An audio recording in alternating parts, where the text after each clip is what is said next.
This is Unfiltered, episode 227 for March 1st, 2017. Unity is to be the theme tonight in the president's first address to a joint session of Congress. His audience will be Republicans and Democrats, top military commanders, members of the Supreme Court, and we the people, the whole Constitution under one dome. President Trump is expected to call for sharp increases in spending for defense and infrastructure.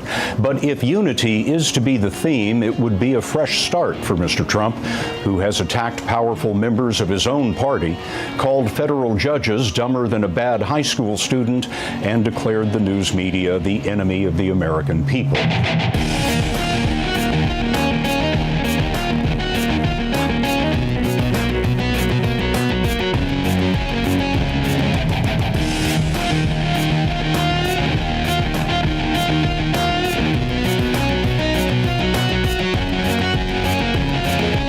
Fresh off the State of the... Oh, no, they're not calling it the State of the Union.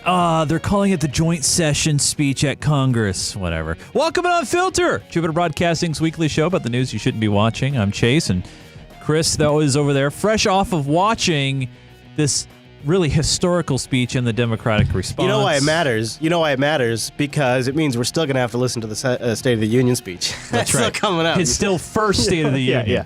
It's an interesting week, Mr. Chase. We have some of our regular steak and potatoes to get into, right? And then we are going to break down a few key moments of the speech. So if you just have one question. Yes, sir, go. As long as we cyber. You bet. Yeah. Oh, I went out of my way to make sure we had a cyber clip just for you, buddy, because I know it's important. Well, I always like to cyber at the start of the show. Because otherwise, if we go a week without cybering, I get jealous. This is something that I feel like our audience is savvy enough to be aware of these types of problems. But I think what this story represents is a massive problem for Joe and Jane America. There's a new way to compromise the privacy of your family. It's through your children's toys. Over 2 million recorded conversations of parents and children have been exposed in a security breach involving stuffed animals from the brand Cloud Pets. Have you heard about this? No. Oh, man, it's so bad, Chase. The Los Angeles-based company was contacted about the issue back in December, but today, the Cloud Pets has yet to inform its users of the breach, a violation of California state law. RT's Brigitte Santos has more for us from Los Angeles. So it's so bad. They had their MongoDB database out on the internet with no firewall, no password. What? They were compromised at least 4 times that researchers can determine from 4 different attackers. Some of their data was held for ransom. Wow. The issue is, once you got the MongoDB, you were able to get the hashes of the passwords. I don't think that was a very good hash. And then you were also able to get the URL strings for the recordings, all of the voice recordings of like the messages and the images, the profile pictures. Unbelievable. All of that, all of the account details, including the children's name, parents' name, their address. Lawsuit. Yeah, and then the company was notified over and over and over again, and they did nothing about it. So do they have any response on this at all? No, nothing. In fact, they haven't even updated their blog since 2015. They do have this. Check out. So here's the product promotion. Saying goodbye can be hard. Yeah, the ones you love seem so far. They do. Now, staying in touch is easy and fun with Cloud Pets. Just record a message. Hope you had a good day at school. I miss you. And send to the cloud. In just seconds, it floats down to the app on your smart device, allowing you to send the message to the Cloud Pet. Hope you had a good day at school. I miss you. So they had about, I think, 800,000 user accounts exposed. Or they could just call their kid. Yeah, I know. Or just send a voice message over the default messaging app. Yeah. I know, it's a bad product. Yeah. Brigitte, tell me about the data that's been leaked, these recorded findings, and is there anything else? So there were 820 user accounts that were exposed here, and it wasn't just those 2.2 million recordings. In fact, it was also their passwords, email accounts, and also their photos. And these cute stuffed toys, which include things like unicorns and cats and dogs, they're supposed to be a fun way for parents to communicate with their children, but the fun has now been taken out of that, and this is how these toys work. Now, the other problem is because they want the product to be simple for parents, children, and grandparents, because they also sell this heavily to grandparents to talk to their grandchildren. Yeah. They wanted to make the user sign-up process simple and straightforward, so you can put single character passwords in there. In their tutorial, they show you to do a 3-character password, QWE. Actually, you know what? Not a terrible idea, because at least people are not going to use the same password as their email and their bank. Maybe, dude. Yeah. So it's pretty bad. And the reason why I want to mention on this show is because I think the larger issue here is there isn't a mechanism in place to properly inform the average public, because the average public citizen gets their news from the mainstream media, and they don't have a mechanism to. RT is the only company covering this, and they're barely getting it right. She said 820 users when it's 820,000. It's bad. Whew. It's bad. That's really bad. All right, let's shift gears from cyber to the people who love to cyber the most, your friends over at Russia, Mr. Putin. And there has been a call by Representative Issa, by others, to have Sessions recuse himself from the investigations into the Russians hacking the election. Yeah, makes sense. Yeah. And so this has been something that's been building. Issa went on the Sunday show. He said it in an interview. And so now the White House, the next, Monday morning, has been asked, how do you respond to this? What is your response to the call to have Sessions step aside and have an independent investigation? All right, let's hear about it. And I guess my question would be, a special prosecutor for what? Look into the Russia connection. And here's my right. And I guess he was part of the campaign.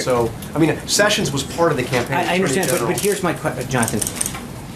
We have now for 6 months heard story after story come out about unnamed sources say the same thing over and over again, and nothing's come of it.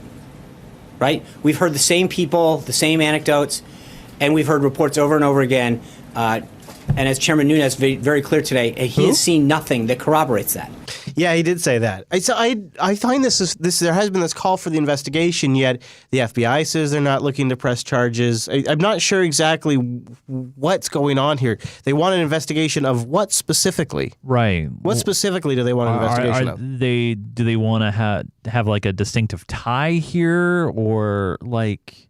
The DNC chair was elected, and there was speeches leading up to it, and it was just Russia hacked us. We were violated by Russia. They doubled down on that narrative. And so it's amazing, because what the Democratic Party needs is, in my opinion, they should have gone with the populist candidate if they wanted to win.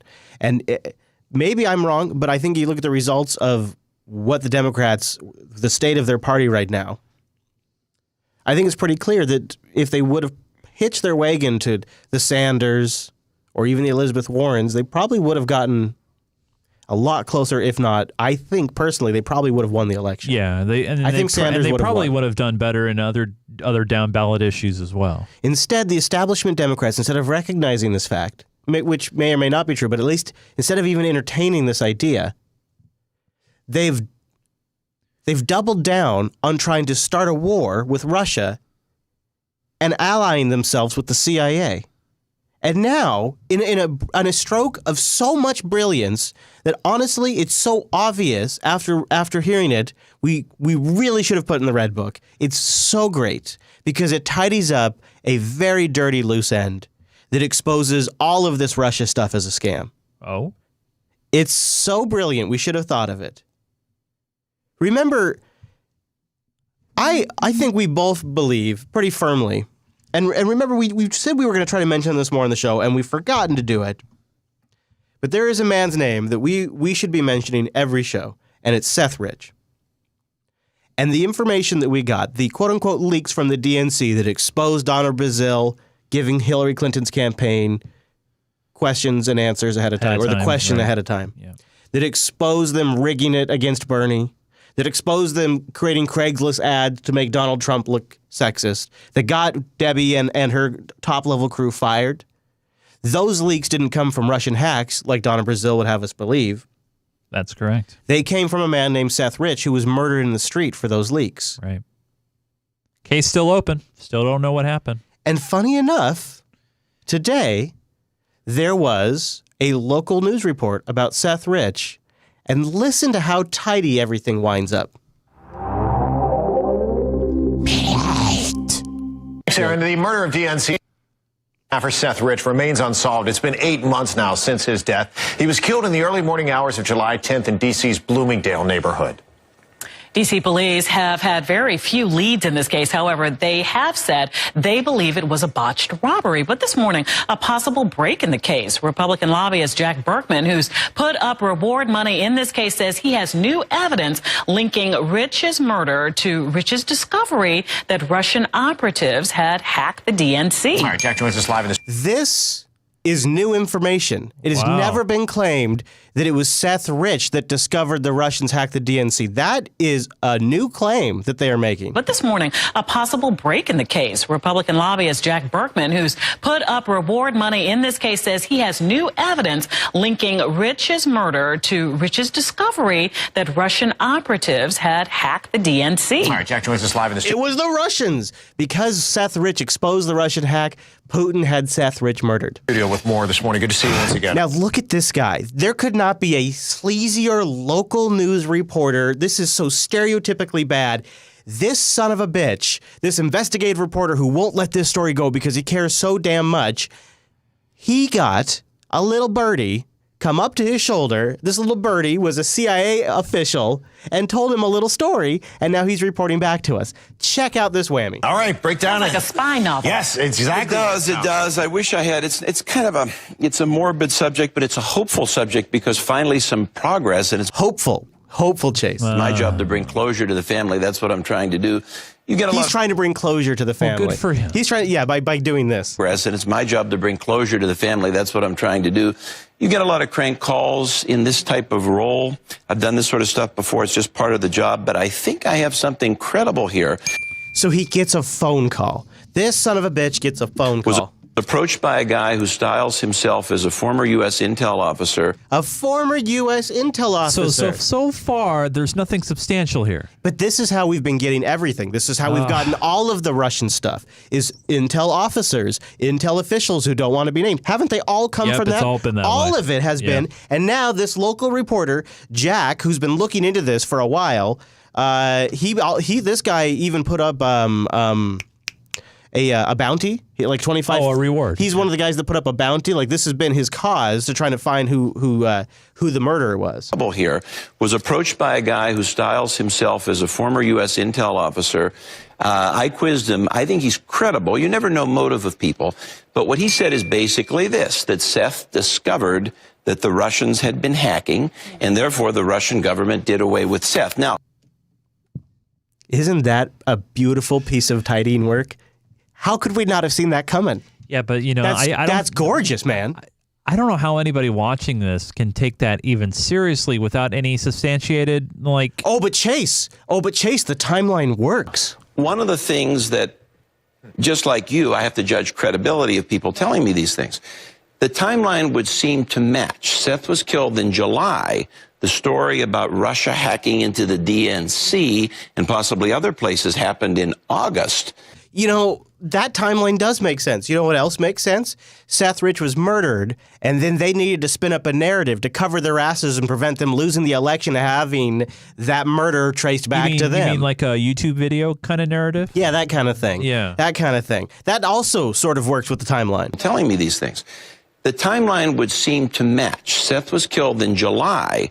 The story about Russia hacking into the DNC and possibly other places happened in August. Incredible. The timeline matches. Why are you so committed to this, Jack? Oh, and then, you know, really, we could cut the clip off here, but you just need to witness this man in action. Witness this man. It's, you know, you wonder, could he come up with a more narcissistic response than I'm really in it for the families. I do it for the family. I do it because I want to give the family closure. I mean, that's kind of a narcissist thing to say, but man, this one's a zinger. My mother used to talk to me about safety when I moved to D.C. In those days, D.C., I think, had almost 2,500 murders a year.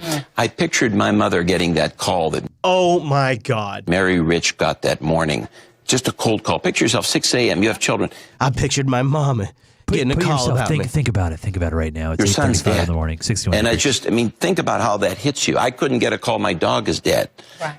That's why. Yeah. Duluth, you're on the air. You know, he did it for political reasons. I'm glad he did it, but don't give me a break.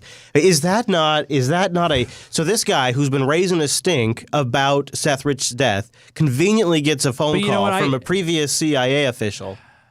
You also got to look at the sources here as far as look what television station he's on now. I agree. But that could be the beginning of something that takes off. Yeah, it's tough, though, because it's like, how could Fox 5 even let him on to spew this without really any hard information or evidence? He says as a former CIA, anybody could say they're former anything. I know my blood pressure is seriously so high from that right now. It makes me so furious because Seth Rich exposed massive corruption, systemic in the DNC leadership, that is fundamentally causing their losses. And Seth Rich exposed that, and it's now been spun as Russian hackers, and then to tie it all together is so beautiful that it's really quite gorgeous. In a sense, we should have seen it coming, right? What, the spin? This spin? Yeah, that the Russians killed him. Why would... Because the piece we were missing, which this guy now adds, is that Seth Rich was the one that discovered the DNC hack. And of course, the FBI was never allowed to investigate the servers directly. They had to go with CrowdStrike's report. So... Yeah, obviously, I don't believe him, and, without having real unrefutable evidence, that kind of thing. But this is just like, it's just a made up theory. What would be so great if this takes off is Seth Rich is the short circuit to the Russian hack logic story. So if somebody is going all in on Russia and all of this, Seth Rich is the key to proving that it was actually a leak from a Sanders supporter inside the DNC who was pissed off what they were doing to his guy, and he wanted to do something about it. Seth Rich was a patriot. The man has a flag outfit. You can go find pictures of Seth celebrating the 4th of July. You can see Seth is passionate about U.S. politics. He was invested emotionally in Bernie Sanders' campaign. He was pissed off when he saw what was happening to Sanders, and he exposed it, and he was killed for it. That's what happened. Yeah. Let's move to the big. What was really we just got to get to this because otherwise it's going to be the elephant in the room the entire show. Trump's big address to Congress. Before we get directly into that, I want to lead up to the very hostile situation that started happening with the press, starting with this gaggle. Breaking news is the fact that we have just learned here at CNN that CNN has been blocked from a White House gaggle. Gaggle, essentially, informal gathering of reporters, print, radio, television, coming together to be briefed, in this case, by the White House daily briefing, not happening today. And traditionally, and you've seen the pictures, lots of reporters are included in that. This is so incredibly significant because this has never happened in this administration. Not only is CNN blocked, other organizations blocked, the New York Times, the LA Times, and Politico. Apparently, the White House Correspondents Association is protesting. And as we're getting more information, just a little bit of context, as we've been taking CPAC, this conservative conference in Washington, D.C., we heard from the president this morning, and he doubled down on his tweet from just a couple of days ago, essentially saying the media is the enemy of the American people. So how do you feel about this particular story? I'm curious, since you're close to the industry. How has this been? This seems like this is something that would really step on the professionals' toes. So the major four networks were there: ABC, NBC, CBS, Fox. Yeah, and so essentially the press pool was there. So the other agencies like CNN could still get access. And the excuse, I think it was Spicer gave the excuse that, well, there's just a limited number of spaces or rooms or whatever. Something like that, yeah. It's bullshit. It's total bullshit. And I think this is just a little bit of a side zinger. This wasn't a full, as you heard, this wasn't the normal press conference. And the term gaggle is kind of weird. I had to look it up too. But it is an informal, small gathering, a brief update of what's going on. Maybe there was space limitations. Who knows? I've heard it before. Yeah. It's not I've heard it in this context as well. But it does definitely feel like an intentional zing. And that's the part that is very almost scary in a way, where you have an administration, if it's intentional or not, trying to shut out. It got a little some weird. outlets. There was some moments too where like the CNN people tried to get in and like they're like, no, you got to go. You got to leave. You can't come in here. And that's like, it was a little awkward. But it is. If you had a gaggle on Air Force One, it would not be uncommon for only certain. Right, because there's only so many outlets that are on that plane. Right. Yeah. That travel with actually there is a traveling press corps, if you will. Yeah. It's not the same as the corps that would go and do the White House briefings. I think it's funny though because none of this feels uniquely new to me. Like the media is now spinning it as if Donald Trump is it's like all of a sudden. But the part that hasn't happened before was this, where certain outlets were intentionally excluded. That's not true, actually. I mean, I can't remember. I don't have the specifics, but other outlets have been excluded in the past. And I think as also prominent as CNN. I don't think so. I think that Times but they were. I can't remember the details because it was a while. I mean, sure, maybe you're going to exclude blogger X or whatever. Yeah, but, no, it was somebody more prominent than that. But I think also I put it in context of what we've been seeing for the past 8 years. The past 8 years, there's been a war on journalism. For example, I went into our own archives and I looked at some of the stuff we were covering about this around the time that the Snowden leaks came out. This was pretty early in the Snowden leaks. Glenn Greenwald was still working at The Guardian, and the Obama administration was jailing journalists. As we shift gears and turn to the first report on press freedom in the United States ever published by the Committee to Protect Journalists, which usually advocates for press freedoms overseas, and the news isn't good. Titled The Obama Administration and the Press, the report looks at the many ways President Obama has ushered in a paralyzing climate of fear for both reporters and their sources. Oh, I remember. There was like a gaggle or something under the Obama administration where they kicked out a Fox News reporter because a few years before Obama was elected, he had written a pretty negative teardown of Obama. So they kicked out the reporter or the outlet, though? The reporter. See that? Yeah, it's different, but it also seems more personal in some way. Yeah. So this report's pretty interesting. Among the cases it details, 6 government employees plus 2 contractors, including Edward Snowden, have faced felony criminal prosecution since 2009 under the 1917 Espionage Act for leaking classified information to the press, compared with just 3 prosecutions in all previous U.S. administrations. See, that's a huge number. Like, one more time. Criminal prosecution, paralyzing climate of fear for both reporters and their sources. Among the cases it details, 6 government employees plus 2 contractors, including Edward Snowden, have faced felony criminal prosecution since 2009 under the 1917 Espionage Act for leaking classified information to the press, compared with just 3 prosecutions in all previous U.S. administrations. The Department of Justice has also secretly subpoenaed and seized Associated Press reporters' phone logs and emails, and New York Times reporter James Risen was ordered to testify against a former CIA officer who provided leaked information to him. So that, you remember, that I thought was particularly interesting. Obama, when they found out, when the CIA was leaking to the media, when they found the guy, the way they found him, I forgot about this, is they got the judge to force the reporter to hand it over. Or Risen would go to jail. And remember that? And in fact, there was another journalist who wound up in jail. The new report is written by Leonard Downey, former executive editor of The Washington Post. He spoke with dozens of journalists who told him officials are, quote, reluctant to discuss even unclassified information because they fear that leak investigations and government surveillance make it more difficult for reporters to protect them as sources. It comes as Glenn Greenwald, columnist for Britain's Guardian newspaper, who's based in Brazil, and his partner David Miranda testified before a Brazilian Senate committee this week about his work with NSA whistleblower Edward Snowden. So it's just kind of interesting to go back in time and see when Obama was dealing with leaks, how he responded. And it was pretty heavy. I mean, I would say that's a war on journalists. Yeah, no, definitely. And now it makes you wonder, maybe Obama wasn't as blatant in public statements, and that was the difference, right? He wasn't as loud about it, right? And the media learned, like, well, if we the media said, okay, well, if we that's, I think maybe if you look back at it, that's got to be the defining change in tone that the media had with Obama. That's got to be it. Has to be. The ones that decided to play ball stuck around, right?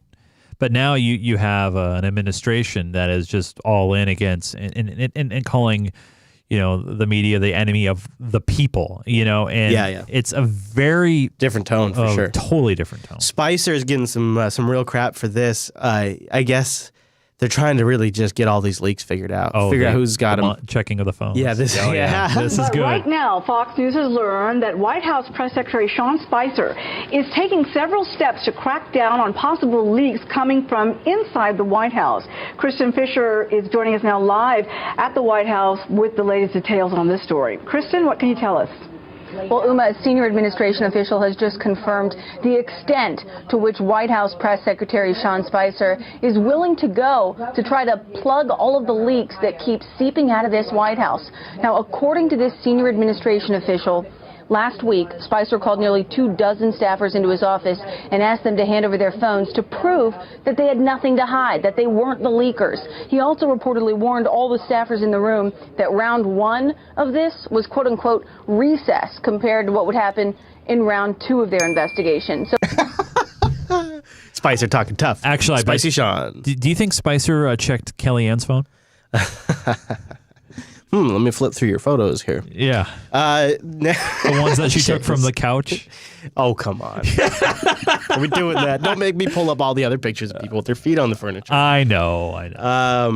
I'm just having fun with it. I think it's kind of next level because it got way more people looking at that picture of Trump with all of those black community leaders there. Yeah. So way more people saw Trump with that room packed full of those community leaders. In some ways, it was sort of like a 4D chess move because in order for everybody to complain about Kellyanne Conway being on the couch, you had to see what she was taking a picture of. Right. Exactly. It's 4D chess, man. Speaking of 4D chess, there was also a shot at the media when it came to their favorite event of the year, where they get to sit around and talk, roast each other and pat each other on the back, talk about how great they are. Now to the president and the media. Our most recent Fox poll indicates the presidency has better approval numbers. 53% say they have confidence. 46% do not. Isn't that kind of awkward? Because you're the media, right? So you're kind of promoting you're so desperate to promote how popular Trump is. You're promoting how unpopular you are. You're going to throw yourself under the bus. That's what they're doing. Isn't that weird? See, the thing is that they're saying that they went to registered voters. And I always wonder how they phrase the question and what is their actual sample size. Well, it would seem like if anybody would be in a position to it would seem like the media would, well, come on, the media, you trust us, right? I mean, it's just the whole thing. Hi, this is Fox News. We have a question about us. Now to the president and the media. Our most recent Fox poll indicates the presidency has better approval numbers. 53% say they have confidence. 46% do not. For the media, the numbers are upside down, 44% to 55%. And guess who's not coming to dinner? That is the latest salvo in the president's ongoing war with what he calls fake news. Fox News media analyst and host of Fox's Media Buzz, Howard Kurtz, explains.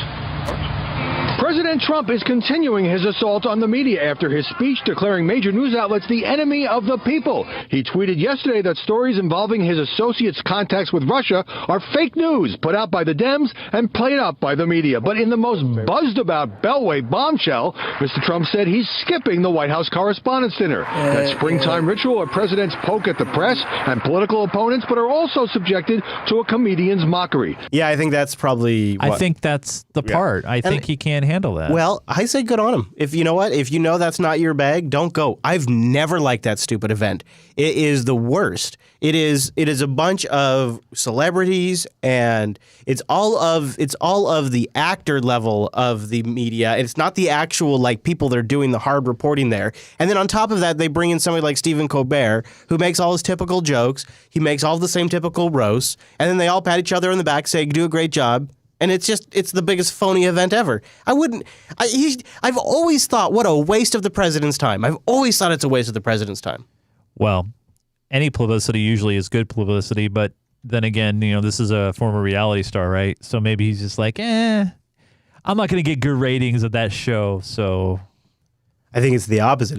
He doesn't want to give the ratings. Yeah, exactly. Speaking of ratings, this congressional address raked joint in. Session. Yeah, it raked in. And This was, I think, a big moment in Trump's presidency. And so what I've got here is a highlight reel that CNN put together for us. Oh, that's very nice of them. Yeah, exactly. And it's sort of the key moments all cut together really quick. So if you didn't want to watch it or you didn't get a chance to see it or you're watching this way down the road like some of you do, this will sort of remind you what happened. The President of the United States. While we may be a nation divided on policies, we are a country that stands united in condemning hate and evil. I am here tonight to deliver a message of unity and strength, and it is a message deeply delivered from my heart. A new national pride is sweeping across our nation, and a new surge of optimism is placing impossible dreams firmly within our grasp. We are also taking strong measures to protect our nation from radical Islamic terrorism. So he goes all in on that one, you know. Well, I feel like he's just hitting a campaign point by saying that.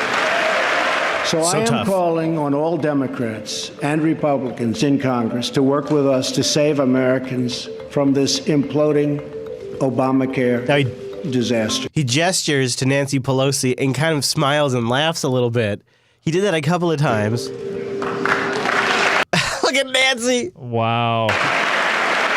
You hear that going, oof.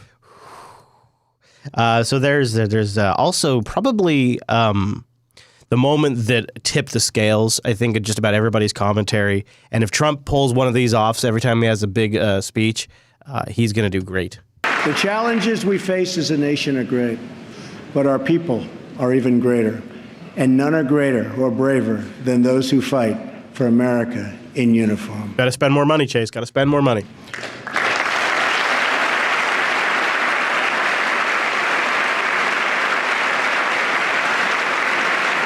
Yeah, I got to stand up for that. Yeah, I'm going to shake my head on that one. Now, the Democrats don't stand up very often during the... I always watch this. Yeah, Do you me watch too. this? Yeah, absolutely. I also noticed that there definitely seems to be a Hillary division and like an Elizabeth Warren division in this crowd here. I just watching, there were people taking their cues from Nancy and people taking their cues from Elizabeth when to stand up. That was fascinating. The Democrats don't stand up often, but when it comes to our service members and the military, everybody's standing up for that.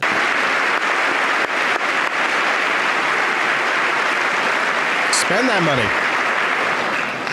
We are blessed to be joined tonight by Corinne Owens, the widow of U.S. Navy Special Operator, Senior Chief William Ryan Owens. Now, this isn't too unusual. The president often does calls out to people. That's a standard formula, actually. In fact, I was even at first a little surprised to even see him following that formula. But this is when you're it's very traditional. When you're making this cake, this is one of the ingredients. But what Trump does here a little bit is just the little bit of difference that he maybe if even improv'd that I think pushed it over. Ryan died as he lived, a warrior and a hero, battling against terrorism and securing our nation. This started to come in a good time in his speech too, because at the beginning his cadence was a little off with the applause. He wasn't nailing it, but by this point he's starting to get a better flow.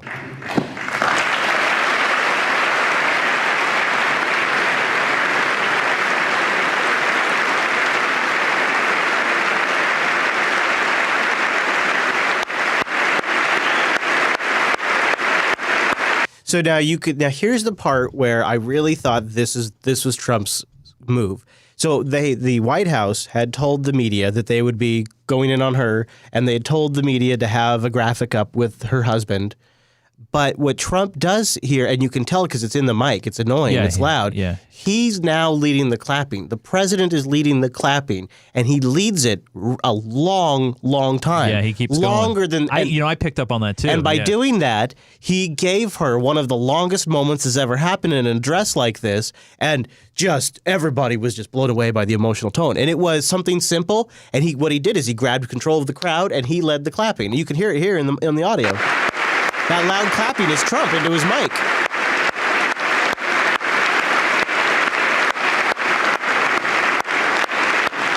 You see that? Yeah. I just spoke to our great General Mattis. And of course, she's sitting next to her daughter. Her daughter takes a great moment, this is a great moment, puts her hand on her leg to like comfort her right as the camera's still on her. Just now. That's beautiful, right? Yeah. That's beautiful. That was a beautiful moment. I don't know if they planned them. They must have planned that. It was perfect. Mattis, just now, who reconfirmed that, and I quote, Ryan was a part of a highly successful raid that generated large amounts of vital intelligence that will lead to many more victories in the future against our enemy. The other thing that's great about this is this was something over the weekend, that's not the weekend.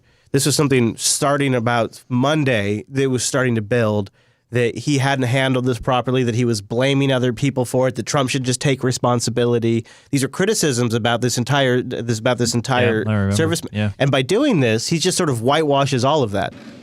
Ryan's legacy is etched into eternity. Thank you.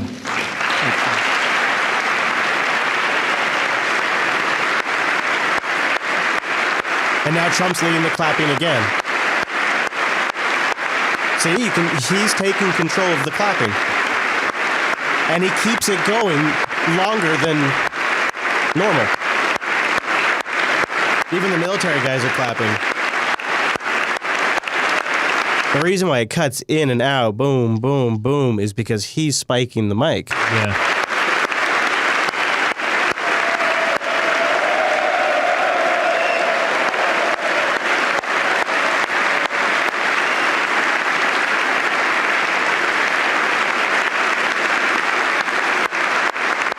He's still driving it.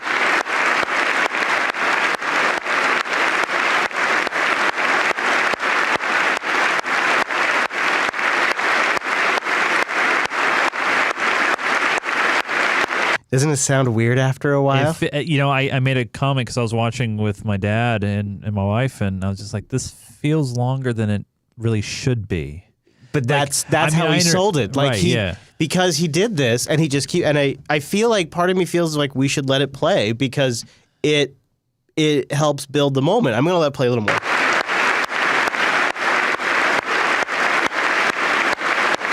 And she's crying, and she's like looking up to God. It's an amazing moment. Yeah, and you can tell she's thankful for the appreciation too. It's powerful.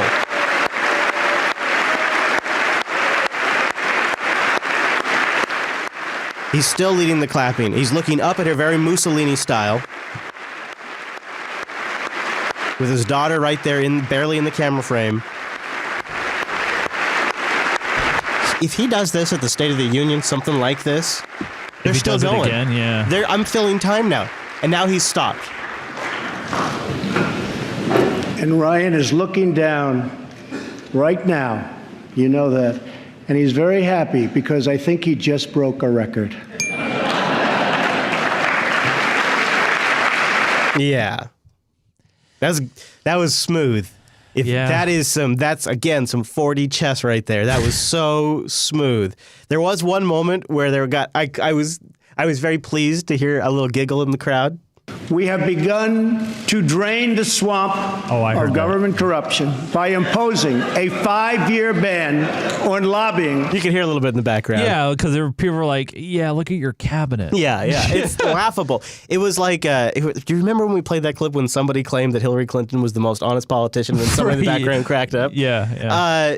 But then he managed to keep going, and he got a strong reaction from the words that he said. 5-year ban on lobbying by executive branch officials and a lifetime ban.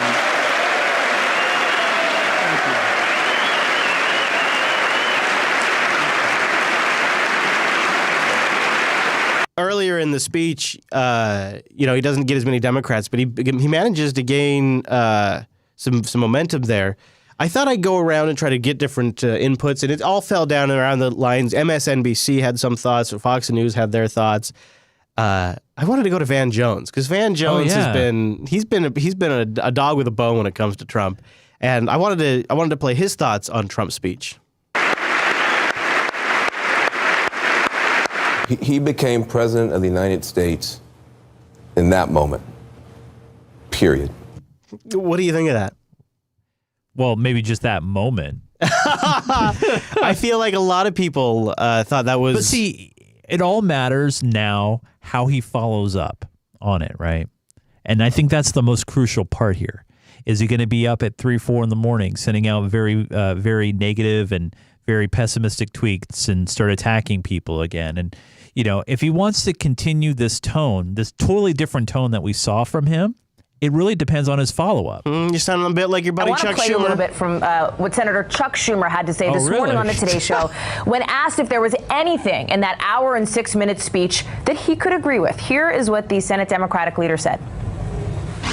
I was touched by the mention of the widow of the brave soldier who died in Yemen and things like that. But no, he couldn't even remember the guy's name. That's classic. In Yemen and things like that. But no, it's hard to see any place where the president actually has done something for working people. Wait. There's an error. What's that? On that graphic. You didn't... Hard to see where the president 2-line text banner. Love it. Love it. I did not see that. Yeah, Chuck Schumer's been saying, and Nancy Pelosi's been saying, what's he gotten done? He hasn't gotten anything done. He hasn't gotten anything done that he promised. And you kind of said it too. He's busy tweeting. He's taking pot shots at people. Playing golf every weekend. I would say he's gotten quite a bit done. Well, through executive order. Yeah. And, and this is also coming off a guy who criticized President Obama of doing a lot of executive orders. Let's see what Congress can do with you. That is really the big thing. That's the huge thing. One of them, there's these two things, these two huge numbers that are floating around. The first one is the $1 trillion infrastructure plan, which we play a little bit in the overtime. Which both sides like. Then there's this whole $54 billion defense spending increase. The president who's talked plenty about his money. I'm really rich. Now spending the taxpayers in a new budget blueprint that's as much a political document as a financial one. We have to start winning wars again. That means a lot more money on the military, a lot less almost everywhere else. President Trump wants to add $54 billion to beef up the Pentagon, intelligence agencies, and Homeland Security, and slash the same amount to agencies like the EPA and the State Department. I know that sounds, that first one too, the EPA, that sounds really bad. There is some interesting history with the EPA in terms of really big military projects that were multi-billion dollars in the making. So there may be some slack to cut from the EPA without collapsing it. I'm just pointing that out. The State Department, what I love about this is, of course, this newscast is going to pitch it as like, well, what about our U.S. aid? But the State Department has been central to our Middle Eastern just total back-assward policy, catastrophe after catastrophe, including Libya, that was the State Department, Syria, our handling of Iran. All of this has been such a disaster. Here's a little fun fact for you too. Fun fact. Do you know what the State Department used to be called? I hope I'm remembering this right. The War Department.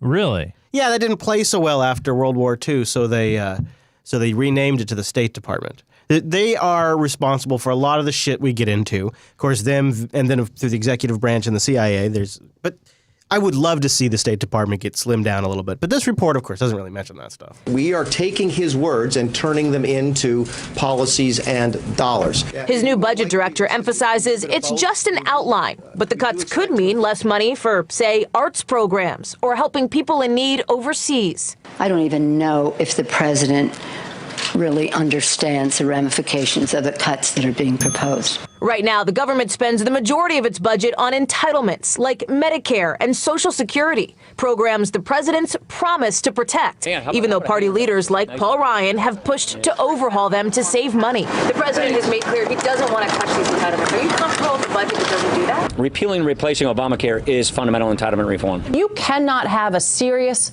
credible, fiscally responsible budget that does not address the challenges in our entitlement programs. Lots of that. And that's been a conversation that's been having, last 20 years? I know, I'm so sick of hearing it. Yeah.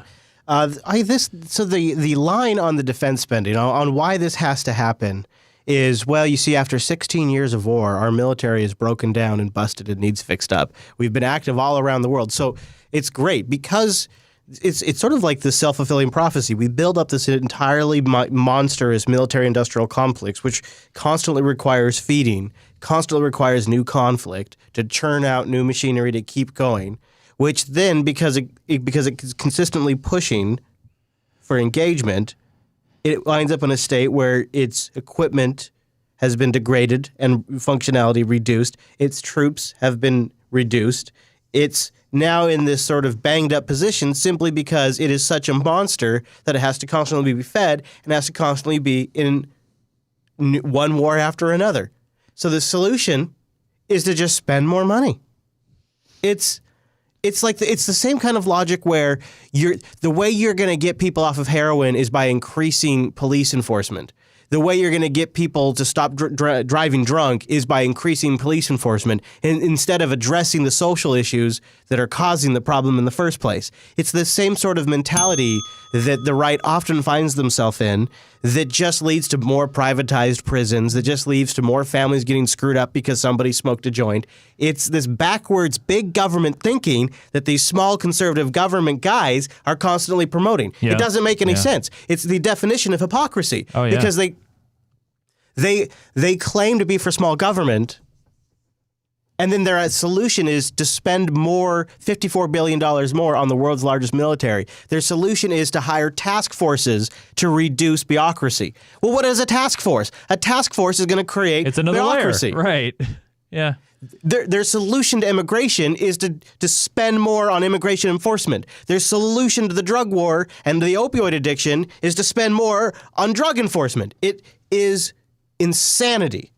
And it's the biggest disappointment of the Trump campaign, the Trump presidency so far. And remember last week, we were kind of scratching our heads about his new national security advisor. We had heard a lot of positive things about him, but we didn't really know, what's this guy about? Yeah. Why does the right, left, neocons, conservatives, why do they all seem to like this guy? This story gives us a little more detail. All right. President Trump's new pick for National Security Advisor, Lieutenant General H.R. McMaster, has won bipartisan praise. Congressman Adam Schiff, the top-ranking Democrat on the House Intelligence Committee, he described McMaster as a solid choice. But McMaster's most enthusiastic support has come from a camp which, so far, has been largely opposed to Trump, the neocons.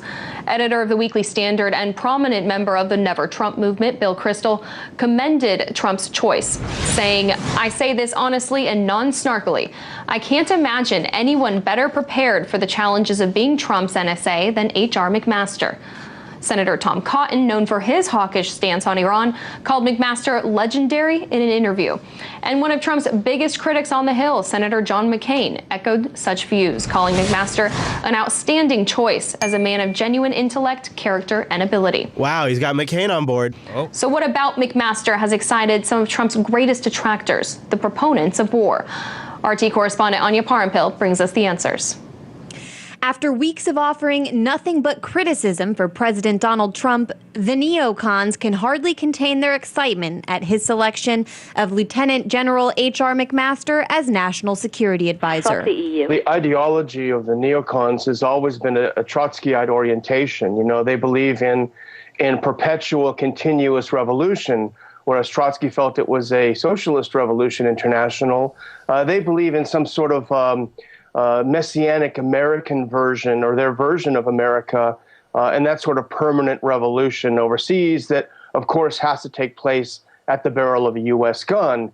Proponents of war find a clear ally in McMaster, who spoke about his vision for the future of warfare at the Center for Strategic and International Studies, a defense industry-funded think tank. I think what we're seeing is a shift in geopolitics and competitions in a way that poses great dangers, and I think has elevated the risk of a major international military crisis to maybe the highest level in the last 70 years. So that's the guy.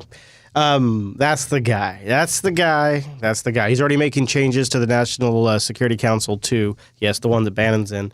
I have links in the show notes to give information about that. You know, thinking about these cuts, so one of the things he mentioned in his speech was this new executive order that says for every new regulation, 2 other regulations have to be cut. People are concerned about the dismantling of Dodd-Frank, which could unhinge the financial industry and the derivatives market and cause another collapse. The stock market's going crazy right now. They love whatever he's doing. not that I'm a fatalist, but I feel like we are so supremely screwed based on 35 years of horrible policy decisions that there's almost no way to screw it up worse. There's really almost nothing worse you can do. One group will be less screwed than another group will be more screwed. See, I guess what I don't understand about this whole process is if the Republicans truly want to make this better, right, and they don't want us to be in huge debt and they want to help people and blah, blah, blah, blah, blah, why would they intentionally do things that counter that? Like give me an example. Well, like, for example, I mean, do we really need to spend $54 billion increasing our defense while at the same time, you know, we have a huge opioid epidemic, for example, and we have other major social issues like you just, you know, talked about. You know, why are we not putting our energy towards things that can really make a difference for us? What does spending $54 billion on military do for us at all? Well, I don't have an answer for that. I'm just saying, like, if they, I mean, for the people who voted for them and you know, they want their factory jobs back, or, you know, they've seen their communities being torn apart. I mean, hell, Flint doesn't still have clean drinking water, and now they're having to pay for the water that requires filters for them to drink. There's nothing happening there. You know, it's these kind of issues that are happening in America right now that. So your fundamental premise is, why spend that money on the military when you could spend it locally? Right. Instead of privatizing the roads, spend it on the roads. So their premise is that there are threats in the world, and that the military's readiness status, that's their term, their readiness status after 16 years of war is reduced to devastating levels, and that they claim that the sequester that's been in place now for a little while has left them in a state that is just beyond repair, and that they need somebody to come along and revamp it. And in fact, McCain wanted but how does something like $64 billion or something. Pulling back Dodd-Frank, how does that help you? How does it help dismantling the Affordable Care Act? And, you know, saying that how does anything that's been done in the last 30 years help us? Right, but that's the thing, though, right? What's their ultimate motive, right? Do they honestly just don't care? I think it's a philosophy that it's about themselves and not people. They have a core philosophy. I think they have a core philosophy that they can, by deregulating, they can open up the American market and give it. Okay, I should preface this a little more. The U.S. market is in a unique position right now because the rest of the world really doesn't have their shit together financially. So we have some great opportunities right now to sort of lock in our position for the next 100 years if we do things right.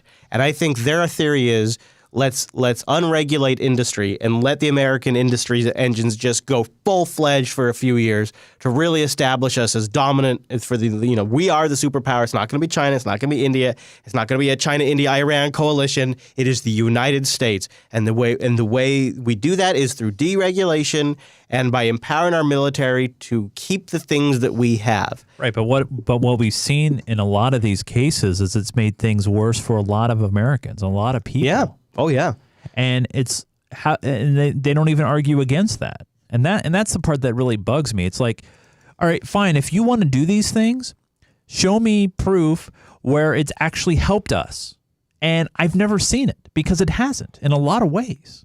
I'm going to play just a few clips from Steve Bannon here really quick because he was at CPAC. I think the first two EOs that you've started to see implemented here over the last couple of days under General Kelly, and that is the rule of law is going to exist when you talk about our sovereignty and you talk about immigration. General Kelly and Attorney General Sessions are adamant, that, and you're going to start to see, I think, with the defense budget we're going to talk about next week when we bring the budget out, and also with certain things about the plan on ISIS and what General Mattis and these guys think. I think you'll start to see the other part of that. But the third, this regulation, every business leader we've had in is saying not just taxes, but it is also the regulation. And I think if you look at these cabinet appointees, they were selected for a reason, and that is the deconstruction, the way the progressive left runs, is if they can't get it passed, they're just going to put it in some sort of regulation in an agency. That's all going to be deconstructed. It's not only not going to get better, it's going to get worse every day in the media.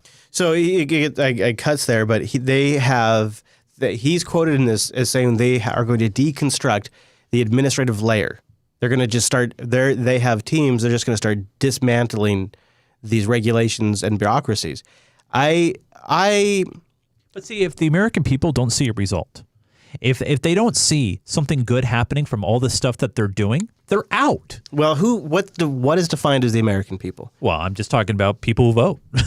Right. I mean, that's the cogs. I think from high level government, I would hazard, if you allow, a guess that the American people to them are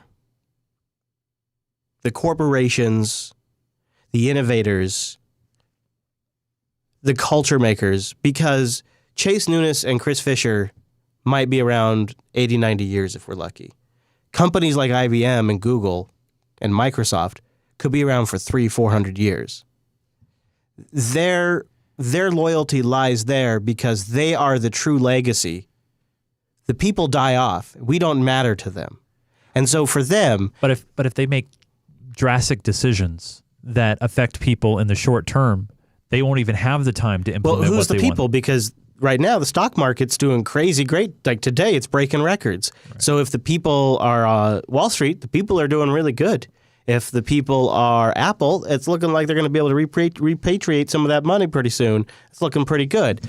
If the people is, and maybe at some point, if I can go a year without having to have insurance, every single month since my insurance has gone up, I have needed that money that they have taken out of my account. Every single month this year, I have needed that money. It would make a big difference for my quality of life. There has been weeks where I don't know how I'm going to put gas in my truck to actually get to work. I could really use that money, and I haven't gone to the doctor for 6 years. I would so much rather have that money in my pocket. So for somebody like me, because I'm a small business, we can't really afford to do something that's the business can't really afford to do it, and there's not really great options when you've got only a few employees. That could be something you could do that would make a day-to-day material difference in my life. Yeah, but then the entire system would collapse as far as the system. Good. I hope all of the systems collapse. Yeah, but then so you're going to say that to somebody? Yeah, because you know what's going to happen? Then Trump doesn't get elected in 4 years. They bring in a Democrat and they set up a single-payer system. But then people die because then they don't have health coverage anymore. Yeah, people are still going to die. Right, but now they don't have coverage.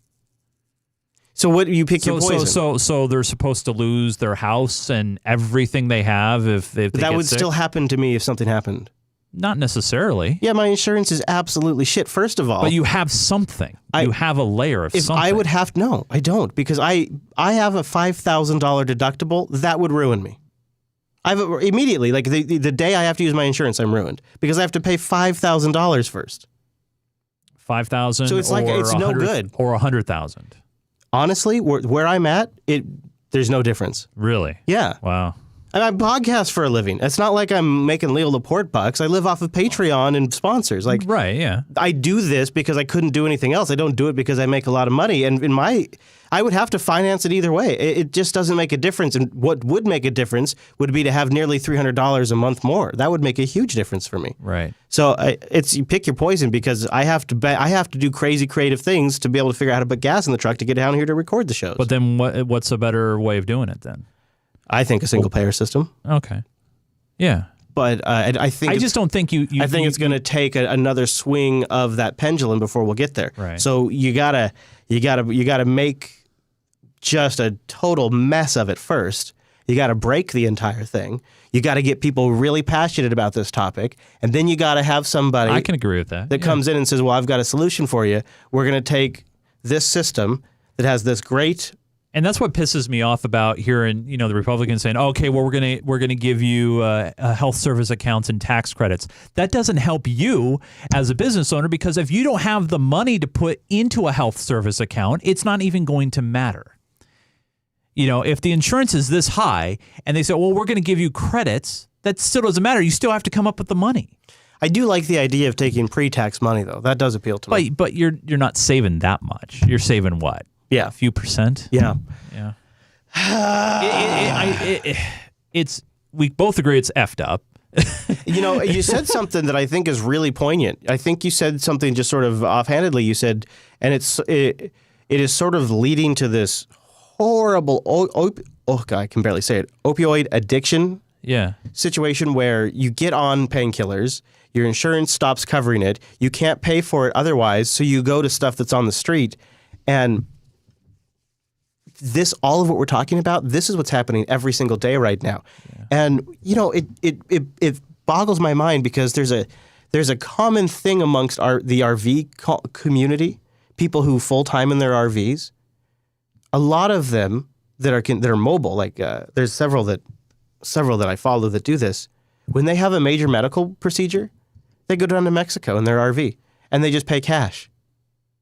And I'm talking like root canals. I'm talking getting prescription drugs. They can pay, and I'm not saying this is, but what I'm saying is people are so desperate. Well, we've heard about the medical care in Cuba, and Michael Moore, was it Michael Moore that did that special about going down to Cuba? People are going to extraordinary lengths. Yeah, they are. And people are getting into heroin, and it is a horrible situation that there's a real world cost. There's real human cost. Mine is a financial one, but there's people that have much higher costs. Because my fear is the Republicans, they don't want to fix this. They honestly want to destroy it and not make it better. I don't have an optimistic feeling about this, and this is not trying to be a neutral point of view. I'm just telling you how I feel. I think it's got to get worse before it gets better. Absolutely, and that's the part that kind of freaks me out, is how bad is it have to get. I hope they have it figured out before I'm beyond my 40s or 50s.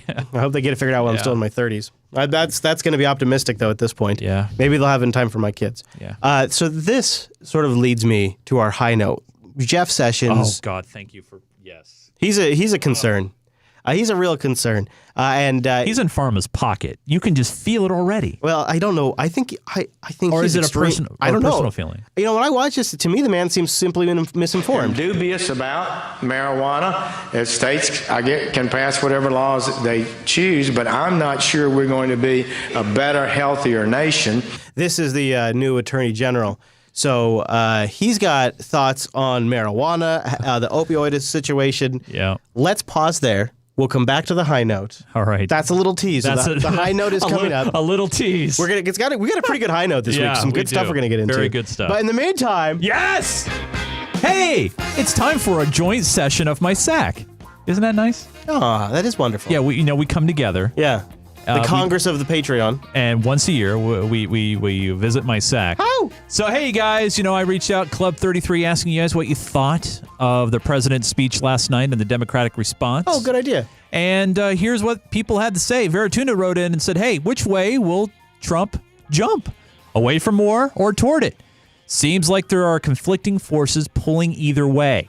Putin is right to be cautious. Meanwhile, in the UK, Liberty have launched a legal action against the Snoopers Charter. Too little, too late? Also, 14 years in prison for leaking government cock-ups? Oh! Even if you're a journalist? What a time to be alive, huh? Where's that? The UK. Oh, man. Talk about a war on journalism. Yeah, that Snoopers Charter and all of that. Is it too little, too late? I say no. I mean, you got to start somewhere. Never is. No. And Veratuna, weekly check-in. And then Mickey T writes in and says, hey, I love how CNN brought up Russia after Trump's speech. They pointed out that it was notably absent from the speech. Yeah. Well, yeah, no duh. It's a speech about America. They also think he called the military weak because we aren't winning. Hey, I'm in the Navy. We're tired of a sustained war without winning also. Anyway, no doubt. Keep up the great show. You guys rock. One of my favorite commentaries was immediately after the speech. It comes back to the CBS crew. Scott Pelley's there. And one of the first things he leads with is, we were counting the amount of times he said I in the speech. And, they were waiting the entire time. They were counting when he was going to refer to himself. The I counter. Yeah. Hey, if you guys want to be a part of Club 33 and you want to get on that waiting list, head over to patreon.com/unfilter and select Club 33. You'll get an email notification when a spot opens up. But right now we are full. But don't forget, if you are part of Club 33, look for my Patreon message that gets posted every Wednesday morning, very early, so you can get your messages in for the show at patreon.com/unfiltered. What other cool benefits can they get, Chris? Well, thank you for asking, Mr. Chase. If you get in at the $3 level, you really get up there. Actually, the $5 level, I was just kidding. It's $2, $5 in Club 33. And the $5 level today would be a particularly good one because you get access to the supporters sync, and there's a ton of extra stuff in the overtime folder. So much good stuff. Great clips, montages, stuff that we can't play because of copyright issue. It's all in there. And you get access to that for just $5 a month. Plus, you're really making a difference keeping the show on the air. It's one of the most time-consuming. It is the most. It's not one of. That's like it's. I just automatically say that. But big thanks to the people who support us here, and show. Also who submit stories on Unfiltered.reddit.com. Yep, and also producer Matt. One other thing, I just want to mention for the Patreon, patreon.com/unfilter, you get for free. No, you don't even have to be a supporter. When YouTube works with us, the full live stream. That's right. The original order, we recorded everything, nothing cut out, the in-between, the overtime and main show stuff. Yep. Just posted there for free, and we hope that you go check it out, and from time to time, maybe you consider joining us. At $5 tier is really the sweet spot to be because you get the supporter sync. You get everything. And you'll be in on it when Except we move the to a new swag. system. Yeah, the swag's at 33. Yeah. But, if you can only support, if you can only afford to support us like $2, we also really do appreciate that. That's right. Patreon.com/unfilter, and the overtime segment's coming up dedicated to our patrons. So let's go back to Mr. Sessions, who's Mr. Jeff. He's not so sure. He's not dubious so sure. about marijuana. States can pass whatever laws they choose, but I like that part. States can pass whatever laws they choose. But it's good to hear the Attorney General say that. But I'm not sure we're going to be a better, healthier nation that if we have marijuana being sold at every corner grocery store. See, I just don't. He starts with the exaggeration right there. And, it's actually very opposite of that. Yeah. My wife turned and looked at me and was like, "What is he? Is he smoking? Like, what is he talking about Pretty here?" much any little town around here that wants to have rules about where things can be has it. And there's some towns that just don't even have any shops. I mean, honestly, that's a scare thing. And I think he's trying to throw that out there to scare the conservative, soccer mom that, my kid could go to any corner store. No, it doesn't work like that. The thing is this is one of those issues where the public is so far beyond where the government's at that there's... there was a Quinnipiac poll, 71%. So nearly 3 out of 4 people approve of marijuana and want to see it legalized. At every corner grocery store. I just don't think that's going to be good for us, and we'll have to work our way through that. I see a line in the Washington Post today that I remember from the 80s. This one was, if you smoke, marijuana is a cure for opiate abuse. The fact that he's even saying this, and he says, I remember this from the 80s, actually makes me think he might actually believe this. Because this is on its face. And also look at the look on his face. He's got that smirk look to him.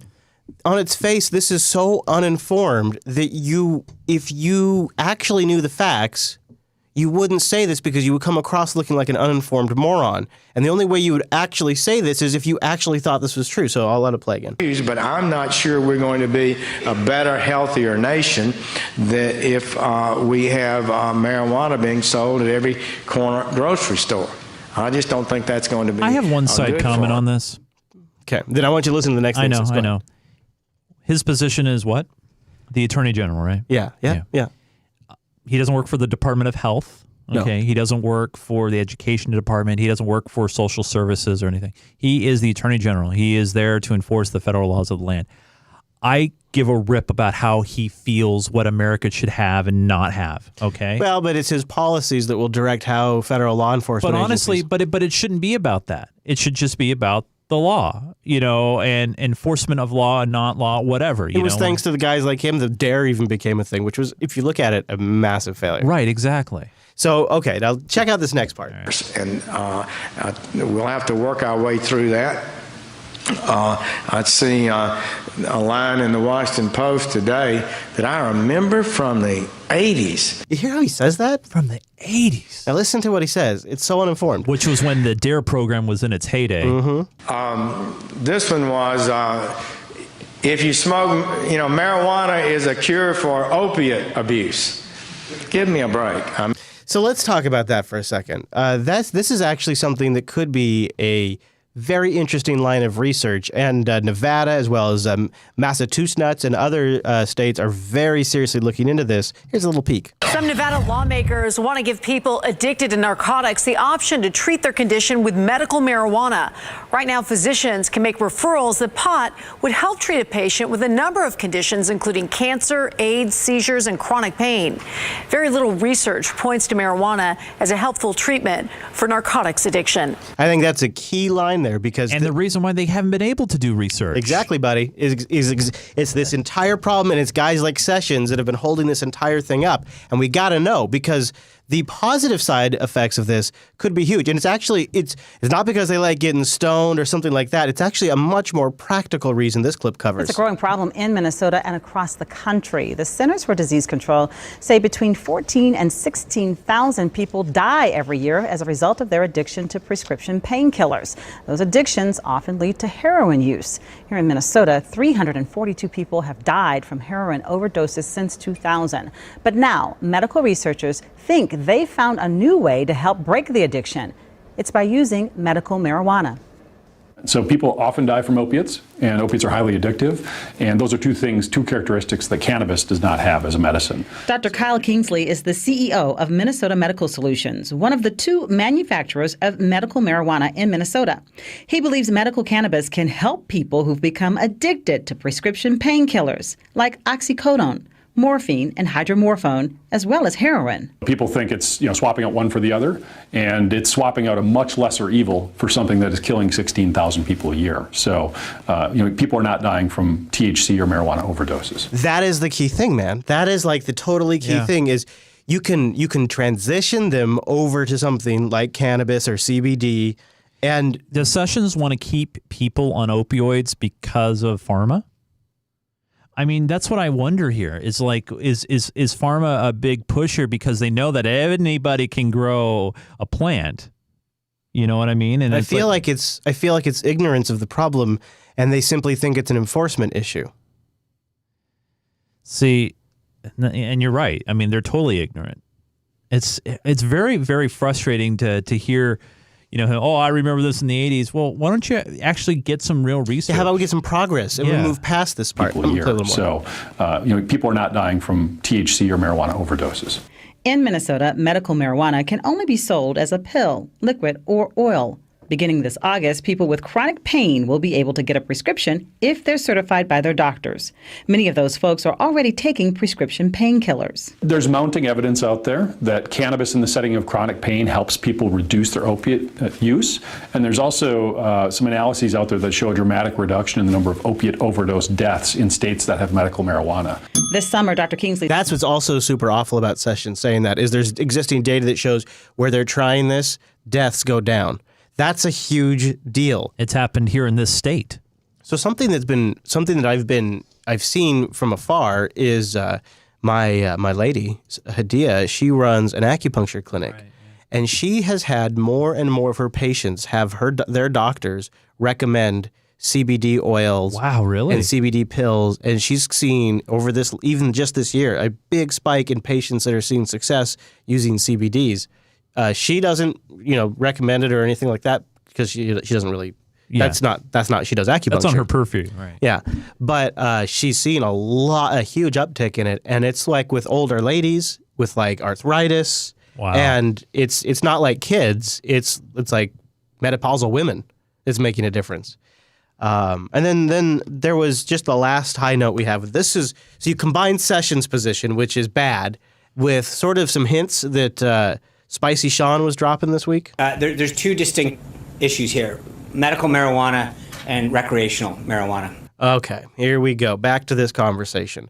Because we can't even get past the premise that the federal government should have no jurisdiction over what substances that I put in my body, that the federal government technically, by the Constitution, should be staying out of this, that if they're willing to make transgender bathrooms a states' right thing, that they should be making cannabis. Hypocrisy, right. It's just, it's thick, right? Yeah. So then when Spicy Sean comes at it with, let's differentiate the two, Like if all of a sudden we can isolate off the victims, well, the victims need special treatment, but the rest of humanity, we can decide what they put in their bodies. So I hate this entire just context that they have the argument in, because it's flawed to begin with.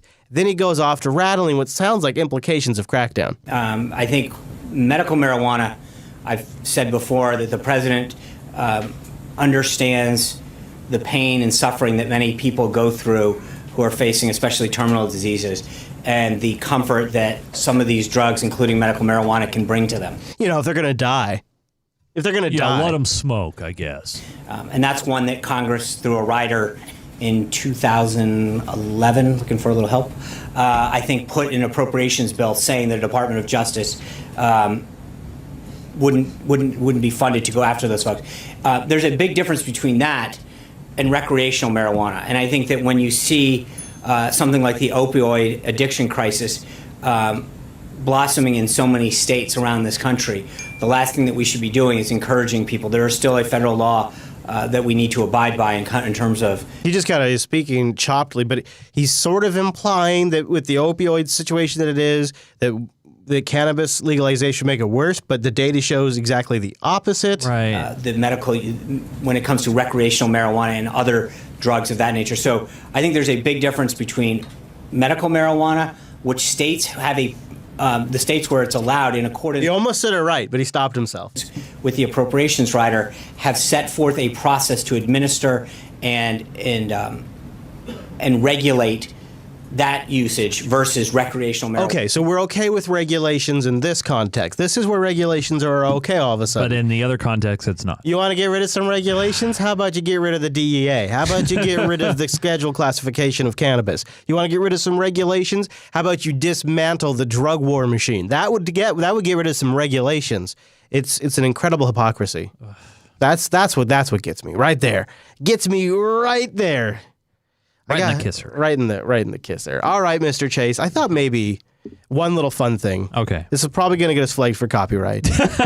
At least it's at the end. But it's at least at the end, so we'll just trash the whole thing. I thought this was kind of great. Maybe I miss Hillary a little bit. There are at least forces within the FBI that wanted her to lose. This is the Washington Post's new contributing editor. Did you hear about that? I did. John Podesta. Yeah. In an interview where he says that it was forces within the FBI that wanted Hillary to lose that cost her the election. Not his emails. Yeah, no, not his emails, No. He needs to change his password. Not the fact that that Hillary Clinton was closely tied to Anthony Weiner, which this started a whole snowball effect, and that she was taken down by those in her own inner circle. Not that. No, it was the FBI. I'm not sure they were prepared to, they really understood the alternative, but they wanted her to lose. I think that's one possibility. Can you assure the American people and the Bernie Sanders supporters who you now have to court that there isn't anything coming from this FBI investigation that's going to change the course of your campaign? Absolutely. You're confident? Absolutely, yes. You're not suggesting the FBI investigation's politicized. No, but there's two different things. Okay. There is a security inquiry going on, and we respect that. I am, personally not concerned about it. I have to let them decide how to resolve their security inquiry, but I'm not at all worried about it. I think we're getting closer and closer to wrapping this up, and I'm looking forward to this being wrapped up, and I am looking forward to seeing this matter wrapped up. The FBI resolved all of this. Their report answered all the questions. I am grateful for the professionalism of the FBI and the Department of Justice.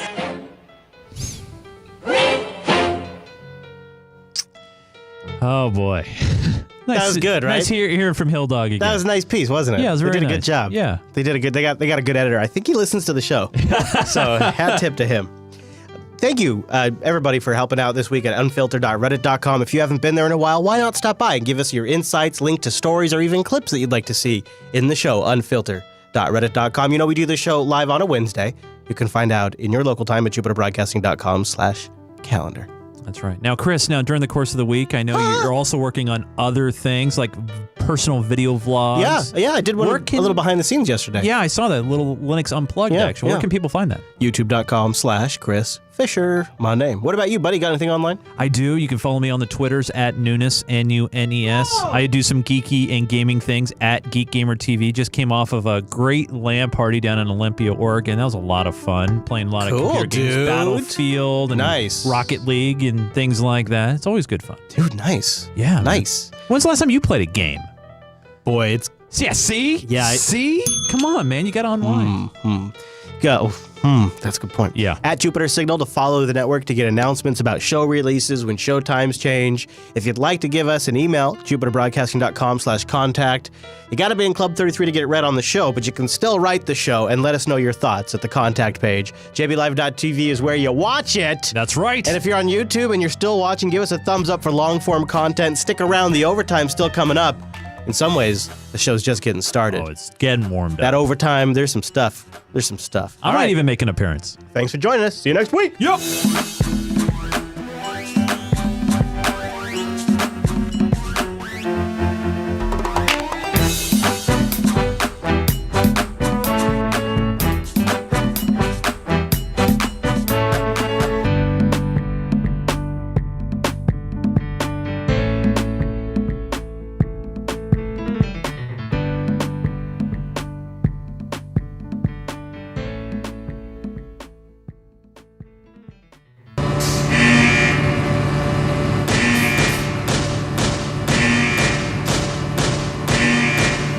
Don't believe it just because those guys claim the show's over. We're not done yet. That's fake news.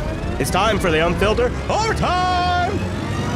Brought to you by patreon.com/unfilter. Oh, it's good to be with you. Let's be honest, the show's really just starting now. That was warm-up. That was pre-show. Let's start off by thanking the patrons that made this segment possible this week. A big thank you to Sean Z, Dark, Phil, Andrew G, Justine, Chris H, Michael B, Karen, and Zan? Or maybe it's Jan. Starts with an X. Your guess is as good as mine. Thank you for supporting us at patreon.com/unfilter. This show is a ton of work. I cannot express how much work it is and how much I appreciate your recognition of that hard work by supporting us at our Patreon page. Adam Curry coined the term, and it couldn't be better suited. Value for value. The man is a genius. It really is a lot of hard work. But when I read that list and I see new names on there, every single time I feel the appreciation. So thank you guys for keeping the show on the air. This segment's dedicated to you and all of our supporters at patreon.com/unfilter.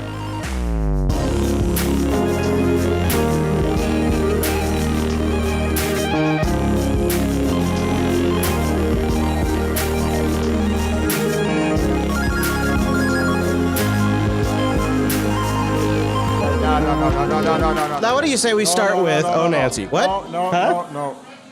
Hey, who let that guy back in here? Get him out of here. He doesn't have a say anymore on what we cover. So this is my new favorite segment in the overtime. Oh, Nancy. And it wanders a bit from time to time, but it it makes me smile this week.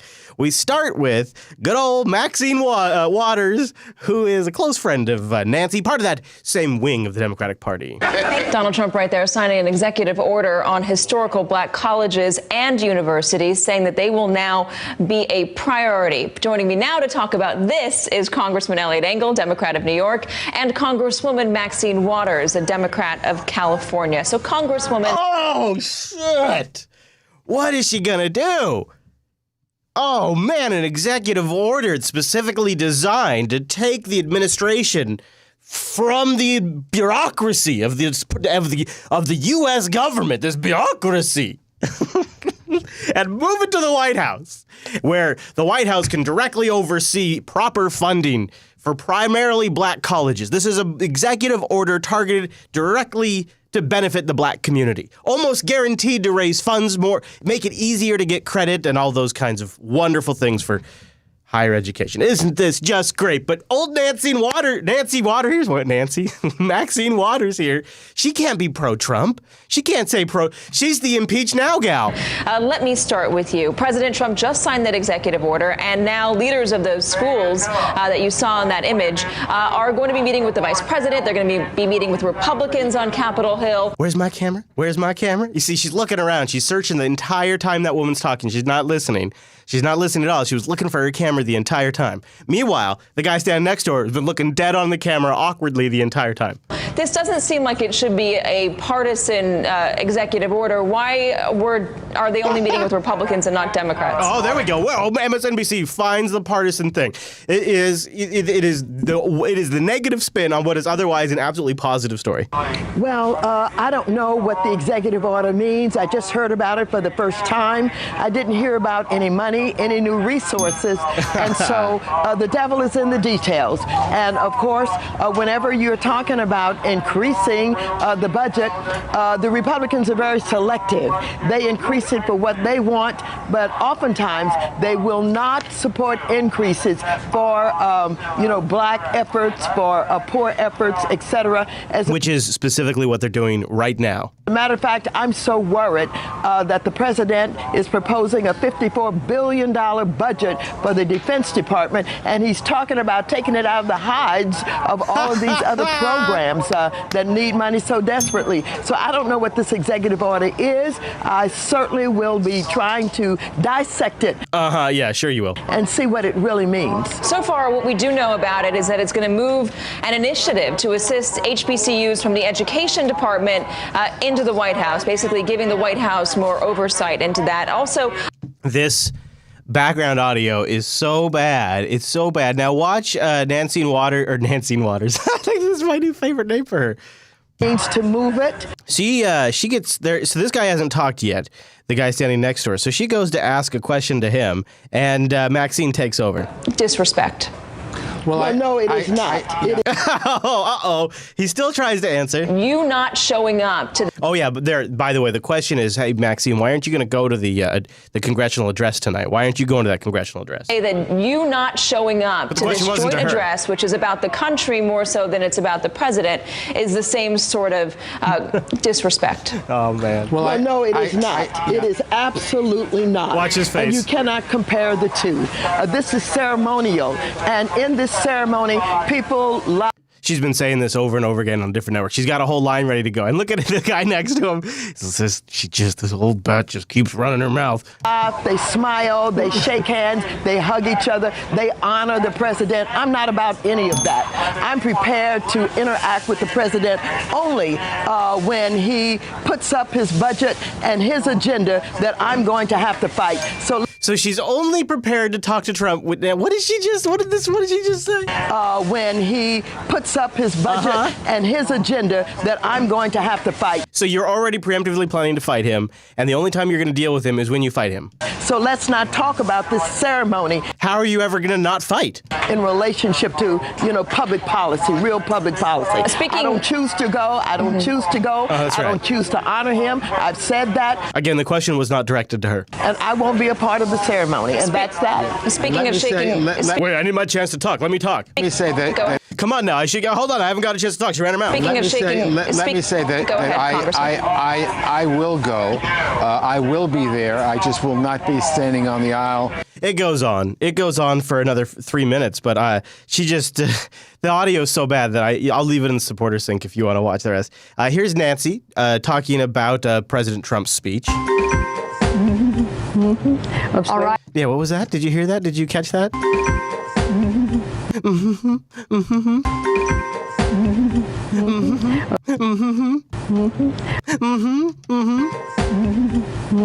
Yeah, that's Nancy Pelosi.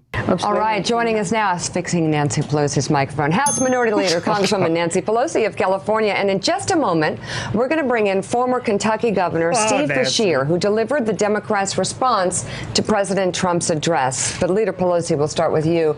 Your reaction last night, I saw you a couple of times shaking your head, quiet, resolute, taking it in. Well, I was very proud of the dignity with which our members listened to a speech, which was clearly a bait and switch speech. And the president administration. They did such a good job listening, guys.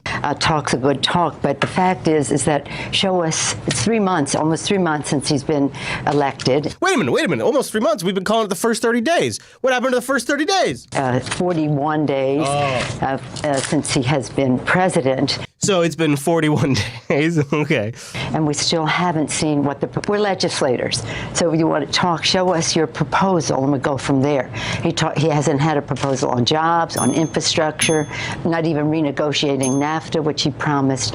So there are many representations made, but not too much. Is there anything hopeful? So I thought I would just go to compare and contrast. I went and looked up President Obama's first actual signed legislation in the first 30 days. Now, there was 2 things he signed. One seems fairly positive. The other was to increase troop deployments by 17,000 in Afghanistan. Okay. So that's what Obama got done legislation-wise. Now, we're not talking executive orders, because obviously she's not talking executive orders. So if you want to use that measuring stick, I'm not sure that's a great comparison. Speech for you. Any openings did you see there? Well, it depends on what he's going to say, for example, about infrastructure.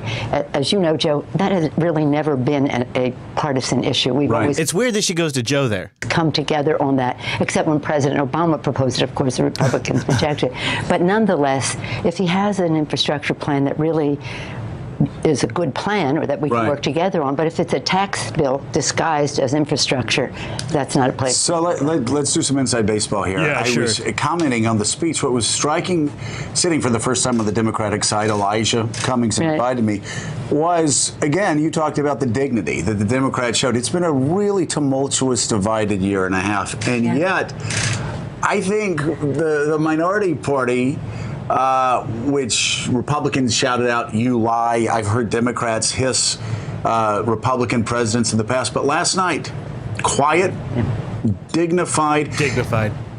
Was there a conversation about that before you all went onto the floor? What a stupid ass question. No, all of the women randomly by chance, not all, but most of the women randomly by chance in the Democratic Party side showed up in white outfits. Just total accident, total chance. As far as how the caucus was going to be more respectful? What happens in the caucus stays. We have the law. He knows that. But you know what I'm saying, though? I mean, even in the best of times. So there's let's move on, because the interview goes on and on. Lots of time for Nancy on the air. But I thought this one was kind of an interesting interview. I've been watching Nancy's tape and said, I think she's incompetent. Actually, you know, if you look at what's going on with the Democrats and the party, it's getting smaller and smaller. You know, in a certain way, I hate to see it because I like a two-party system. And we're soon going to have a one-party system. I actually think a two-party system is healthy and good. But she's done a terrible job. So she's wrong. Well, I don't think she's a good spokesman. She's certainly wrong. There are those that say I've done more than anybody in 100 days. Hey, look, just at the money I've saved. President Trump slamming Democratic leader Nancy Pelosi. Nancy Pelosi joins me now. Madam Leader, welcome. I see you're wearing your suffragette white. I am, and my suffragette purple. And your suffragette purple, dressed for tonight. Your response to the president? Well, he's commenting on my statement that he made that nobody knew. Nobody knew. This already sounds like high school. Well, he got upset because I said to Nancy, and then Nancy told Andrea, and Andrea told everybody on the TV that Donald Trump doesn't know what he's doing. How complicated health care legislation is. And what I said was, it reminded me of a Yogi Berra joke where Yogi Berra brings home a report card and his father has to sign it. And his father says, Yogi, don't you know anything? And he says, no, I don't even suspect anything. That reminds me of President Trump. Yeah, I wonder why that would upset him. That's good, though. Then you got the new guy running the DNC. You're now seeing Republicans call for a special investigation of what happened in the run-up to the election. Goddamn McCain. Jeez. And I think there has to be an independent investigation. This here is Tom Perez, the new DNC chairman, the guy that's locking in the DNC establishment. I'm sure there's going to be lots of reform and improvements for the Democratic Party. Going to win a lot of elections with this guy. You can't have the Attorney General, who was out on the stump for the president, doing that investigation. That's disrespectful to all Foxes. He's out on the stump, huh? I mean, I'm not a Sessions fan, but out on the stump because he endorsed Trump early. That means he was out on the stump. To call it the fox guarding the hen house. Oh, good, getting the fox guarding the hen house meme in there. And we have to make sure that it is fair and independent. If the tables had been turned and Hillary Clinton had won the presidency with the help of Donald Trump, or with the help of Putin, I confuse Putin and Trump because they're so similar. And the help of all this hacking. The Republicans, how many Benghazi hearings did they have? 15? I mean, there would have been articles of impeachment filed already. Yeah, but what happened in Benghazi is actually a scandal. A leader of a sovereign country was murdered. We lost an ambassador. An ambassador died, okay? That's not something. When's the last time you heard about an ambassador dying? And so I hope that this independent investigation is done. And I'm glad finally to see some Republicans calling for it as well. Man, it just really sucks because you'd love to see the new DNC leadership kind of step up and try to put all of this stupid Russia bullshit behind them. Nancy Pelosi sort of had a Jeb Bush moment. She kind of, it wasn't full-on Jeb, but she definitely had a Jeb moment. You know what I'm talking about, right? You remember, right? So here's my pledge to you. I will be a commander-in-chief that will have the back of the military. I won't trash talk.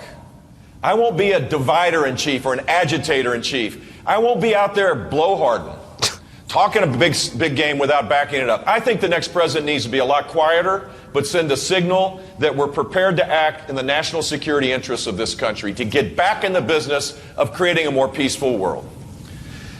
Please clap. And that's the moment his campaign died. It's interesting. You can hear in that 20 seconds up to that moment why he didn't get any traction. The next president needs to be more quiet. I don't think that's what the electoral wanted.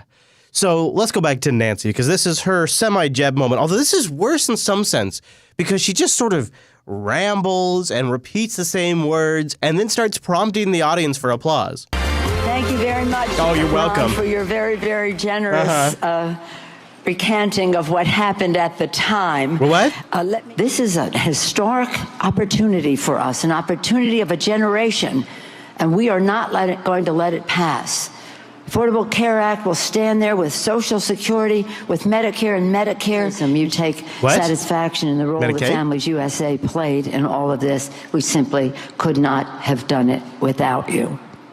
And we could not have done it without Barack Obama. When I called him that night to... And by the way, when I said we could not have done it without Families USA and without you, that is an applause line. For you. Frederick understood that. So, Frederick, good luck to you and congratulations to you. I look forward to continuing work with Families USA under your leadership. Thank you and congratulate. Applause line. Medicaid is treats is there for many poor children. Oh, the children. Many poor children. And by the way, do you know who the poorest people in America are? Don't say children. Infants and children. Oh, damn it. Infants and children. No, she did it again. The opioid epidemic and addiction and the rest. Yeah. Medicaid is there. In fact, don't take it from me. Oh, that's John Medicaid. Kasich, the governor of Illinois, said, Ohio. Thank God for Medicaid. So earlier she says Medicare, now she's gone to Medicaid. She said Kasich was from where did she say Kasich was from? The opioid epidemic and addiction and the rest. Medicaid is there. In fact, don't take it from me. John Kasich, the governor of Illinois. Yeah, that's Ohio, by the way. Said, thank God for Medicaid. That seems like a detail that she might know. As Martin Luther King said, of all the... Martin Luther what? As Martin Luther what said? As Martin Luther King said, of all... Saint? What did she just say? As Martin Luther King said, of all the inequality of seen, the most damaging, and he used a different word, is the inequality of access to health care. Wow. That is, she's got to go. She's got to go. I mean, I don't know what kind of condition she has, but she's not looking good for the DNC leadership. This is kind of a fun one, too. Why don't we wrap it up with a little Maxine Waters supercut? And so, no, I have no intention of pretending everything's all right.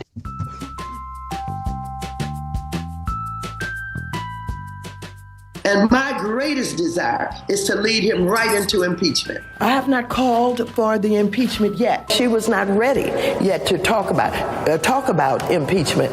I'm ready to talk about it. We cannot continue to have a president who's acting in this manner. Well, I hope he's not there for 4 years. This is the most outrageous and ridiculous president that this country has ever had. He's done everything to show that he really doesn't have good values. I don't honor him, I don't respect him, and I don't want to be involved with him. No, I don't trust him, I don't believe him, I have no intentions of sitting down with him. There's nothing about him that I would want to be involved with. I'm not welcoming him. I won't rejoice in him being the president. I was never going to go to the inauguration. Oh, no, I won't go. Oh, no. I'm not going to sit down with him. I'm not going to go. I'm not going to pretend. Wrapping his arms around Putin. That's right. While Putin is continuing to advance into Korea.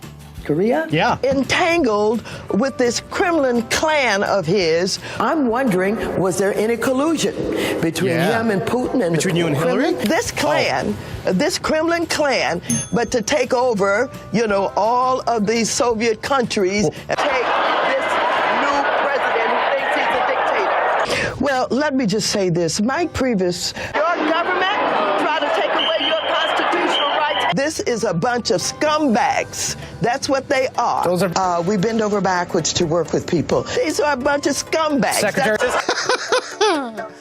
Us fighting the power? Oh, yeah. There you go. Little montage of Maxine Waters. That's well done. That's well done. That was a good one. Oh, geez. That concludes Oh Nancy. Now it could be Oh Nancy, Oh Maxine, and that new DNC guy. Yeah, Perez.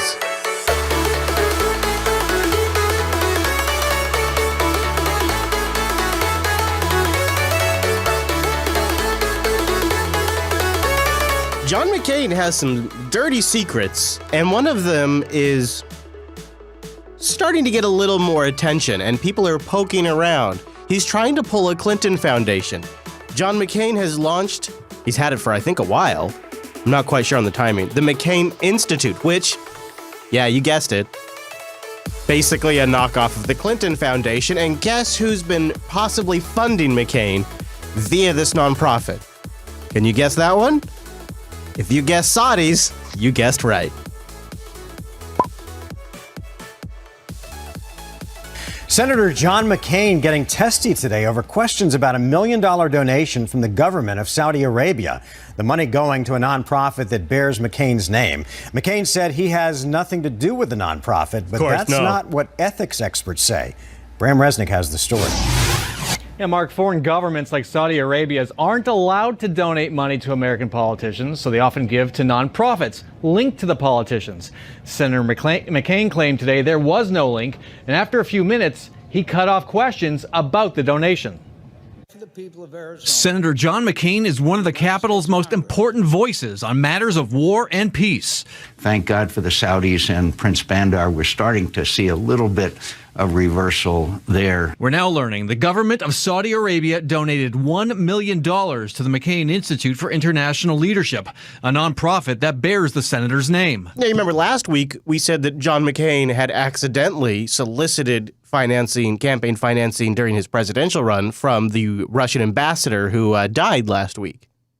And I had the documents linked in the show notes. And now we hear this. I'm proud that the Institute is named after me, but I have nothing to do with it, and except that they use my name, which I am honored, just as the Goldwater Institute uses Goldwater's name. Yeah, just like that. But not like the Clinton Foundation. Not like that. Democratic presidential candidate Hillary Clinton's been pummeled over foreign contributions to the nonprofit Clinton Foundation. Has she?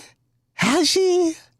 I kind of feel like the whole Clinton Foundation shit didn't come up very much. I mean, yeah, Trump dropped the name from time to time, but did they really dig into the Clinton Foundation? I mean, just the Saudi connections alone should be pretty solid, or bills like big checks, big birthday present cash donations, Bill speaking engagements or during the time uranium deposits were being negotiated. You know, big things like that could just use a little bit of more investigation. Did they really? The Goldwater Institute uses Goldwater's name. Democratic presidential candidate Hillary Clinton's been pummeled over foreign contributions to the nonprofit Clinton Foundation. McCain laughed off any comparison. Look, my friend, look at what Clinton Institute has raised in the form of money. I mean, come on. There's no connection there. No connection. Government ethics watchdogs say there's a reason the McCain Institute is getting Saudi money. And anyone who's going to chip in $1 million or more to the McCain Institute is going to get John McCain's ear. McCain's positions on the Middle East largely square with Saudi Arabia's. This is in Saudi Arabia's interest to try to influence John McCain. Very much. Anybody who's been watching this show, even for maybe a month, knows that. I mean, that's obvious. McCain's Republican primary opponent, Kelly Ward, has questions about that influence. And with all the turmoil in the Middle East, I don't want any touch of impropriety that could... Oh, Kelly, you are so naive. You're the kind of person that ends up dead. I mean, I hate to say it, but these type of people, they're so naive that once you stop getting media attention in a few weeks, you just end up dead. Come along with that. But McCain drew the line on questions about the Saudi donation. One more question about the McCain Institute. No! I've answered all the questions. I have answered all the questions I'm going to answer on it. McCain established the Institute 4 years ago at Arizona State University with an $8 million gift of cash left over from his 2008 presidential campaign. In the newsroom, Bram Resnick, 12 News. That's what they do. That's what they do. If that is such a key piece of information. I'm going to play it again, even though I know you all caught it. I want to talk about it one more time with you because that's why it's worth running for president, even if you don't win. This, I think, is a really good point. The Institute 4 years ago at Arizona State University with an $8 million gift of cash left over from his 2008 presidential campaign. So then you can stay politically relevant. You run for president, you get a certain cachet added to your political brand, plus you roll the money you have left over if you run it right into an institute like this, which you can set up. And I don't have any connections to it. This is all pretty well outlined in books like Clinton Cash or the YouTube documentary that you could just go search. But there's other places that outline this too. You do this through a series of LLCs and shell companies. It's just as stupid and basic as you would conceptualize. These massive political influence scams are all set up around little itty-bitty shell corporations. And like in the case of the Clintons, the shell corporations are named like William Jefferson Accounting or something like that. Instead of Bill Clinton, William Jefferson, his middle name, Jefferson. William Jefferson Accounting, William Jefferson Exports. I don't remember the names, but that's how they set up these additional little companies, and then that's where money comes in and out of. Now, all of a sudden, that little company is doing business with the McCain Institute or with the Clinton Foundation, and this is where the money moves around. So yeah, they don't have any connection to the institute or the foundation, but they do happen to have a connection to the shell company. So technically, he can say, I don't have a direct connection, and he's from a tax standpoint and an accounting standpoint, he's not lying. It's brilliant. Same with Bill Clinton. That's how Bill Clinton does it. It's great. Now, Chelsea doesn't have that benefit because she's directly employed. Let's move on to a news story that we're starting to track now. We've been following it offline. I want to start following it in the overtime so that way we can bump it up into the main show in a couple of weeks if hopefully we don't need to, but if we do have to, and you guys will have the context. And now this Fox News alert several evacuations after threats to Jewish centers across the country, including a reported bomb scare at one Jewish community center in Wynwood, Pennsylvania. We're hearing reports of similar situations in Delaware, in New Jersey, New York, North Carolina, and Indiana. And just this weekend, dozens of headstones were desecrated at a Jewish cemetery in Philadelphia. These threats have been going on for weeks. We will bring you more on this developing story as we get it. Veritunda links us a very interesting looking graphic in the chat room. Nice to see you, Mr. Tunda, and thank you for linking. I'll try to pull it up here for a second. Although I don't think it'll display very well on the stream. But it says the Clintons have raised $4 billion in support of their political and philanthropic, that's how you say that, efforts over 4 decades. Nearly all the funds went to support 6 federal campaigns and their family foundation. See, the numbers looks like they come from the John Munskins and Meta Gold and the Washington Post. Anyways, as in the chat room. You could probably find that. So this, and then one more on this story before we move on. This is the NBC report. More anxiety-filled moments at America's Jewish community centers and day schools evacuating today. It was scary for everybody. I'm not going to lie, it's a horrible situation what's going on these days. Why would you lie? Why would you lie about that? Why do you need to make that disclaimer? The latest wave of bomb threats targeted 21 places in the eastern half of the country, but they were just threats. In Philadelphia, this is why the FBI opened a hate crimes investigation. More than 100 headstones toppled at Mount Carmel Jewish Cemetery. Here, Mark Weissman, alone and with strangers, tried to summon superhuman strength to write the memorial of his grandparents, Arthur and Frida Stern. It had to be hatred, not specifically for them, but because of what religion they were. Aaron Malin discovered the destruction yesterday. I hope it doesn't have anything to do with the political environment in the country. But it's hard to say. These stones. Rabbi Adam Zeff says Was he asked about that? That sounds like he was asked about that. Listen to the way he's answering that. Because of it sounds like he's answering what religion they were. Aaron Malin discovered the destruction yesterday. I hope it doesn't have anything to do with the political environment in the country. So I don't really like it when the reporter goes in with a specific agenda. If you've ever been interviewed by even your local news, you know what I'm talking about, where they will prompt you with a series of questions that guide the interview in a direction that they want. But it's hard to say. These stones. Rabbi Adam Zeff says in the Jewish tradition, caring for the dead is the ultimate test of love and loyalty. And hearing today about the bomb threat against the elementary school that my children went to, that context makes it extremely hard. So NBC goes all in on the report. We'll keep following to see if this, and you saw and you heard Donald Trump mention it in his congressional address. Speaking of Donald Trump, let's do a little deep dive. I pushed off the Trump to give you guys a chance to rebuild your buffers for those of you who get triggered a little bit. And I understand. So I've filled us out. I gave us a nice solid "Oh Nancy," right? Yeah. We talked about a lot of other things. So now we got to talk a little more Trump. Now, this is not exactly Trump related. This is Steve Bannon. We're going to start here. He made a quote unquote rare is the meme appearance at CPAC. How can you say rare? It's rare in the sense that he hasn't done a lot yet, but it's only been 40 days. Maybe he'll do more.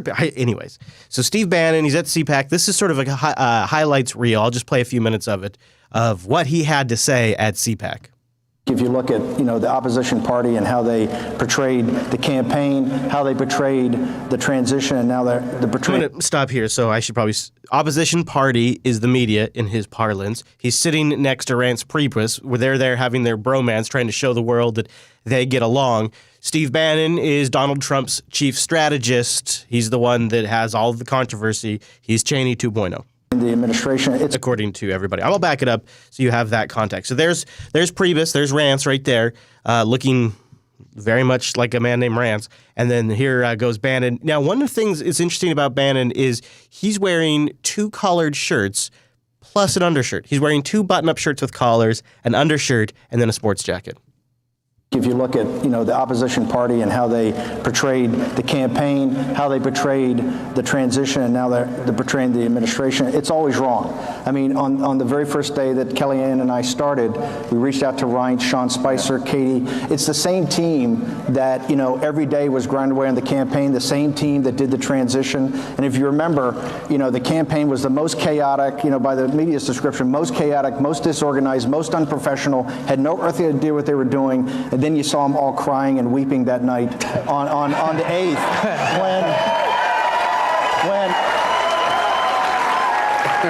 and the reason it worked is President Trump. I mean, Trump had those ideas, had that energy, had that vision that could galvanize a team around him of disparate. Look, we're a coalition. A lot of people think, have strong beliefs about different things, but we understand that you can come together to win, and we understood that from August 15th, and we never had a doubt, and Donald Trump never had a doubt that he was going to win. Yeah, I don't know about that, but he says several times in there, you can see he's a real Trump believer, that they have a team to grind out all of his promises. They're going to grind them out. All right. Very good, I suppose. This was a little telling. This is an interview with Trump's transportation secretary. Address to a joint session of Congress, President Trump talked about the need to fix America's crumbling infrastructure. Let's watch this. To launch our national rebuilding. I'm going to jump ahead a bit because we're good. Elaine Chao, Madam Secretary, good to see you. Thanks for being with us. Okay, transportation secretary, sorry. Oh, thanks for having me. Can you explain the public-private capital and how that's going to work? So Hannity's asking, how the hell are you going to fund $1 trillion infrastructure project? That's the question. You know, the needs of our nation to improve our infrastructure is so great. Oh, God. It's already going off the rails. That the federal government cannot assume the cost for all of it. Okay, I think she's starting to get there. So it behooves us as a nation to address the deteriorating infrastructure by thinking about new and innovative ways in which we can fund our infrastructure. So I've heard infrastructure a few times. And so President Trump has so many really exciting and novel ideas about how to finance our deteriorating infrastructure. Is there some sort of rule when you're in Trump's administration that before you can actually talk about policy, you got to suck dick for 20 seconds? Why is she just talking about nothing and now she's just complimenting Trump for his innovative ideas? So that once again, we will become more competitive in the worldwide environment. What is happening? So that America can be great once again. Sean, you got to bail her out, boy. So public-private partnerships are a very important part of financing, of a new way of financing our roads and bridges that are in disrepair. So she didn't explain anything, but she did say something about public-private financing. And are very dangerous. Can you explain that, he says? Yeah, I will. Okay. So basically, we allow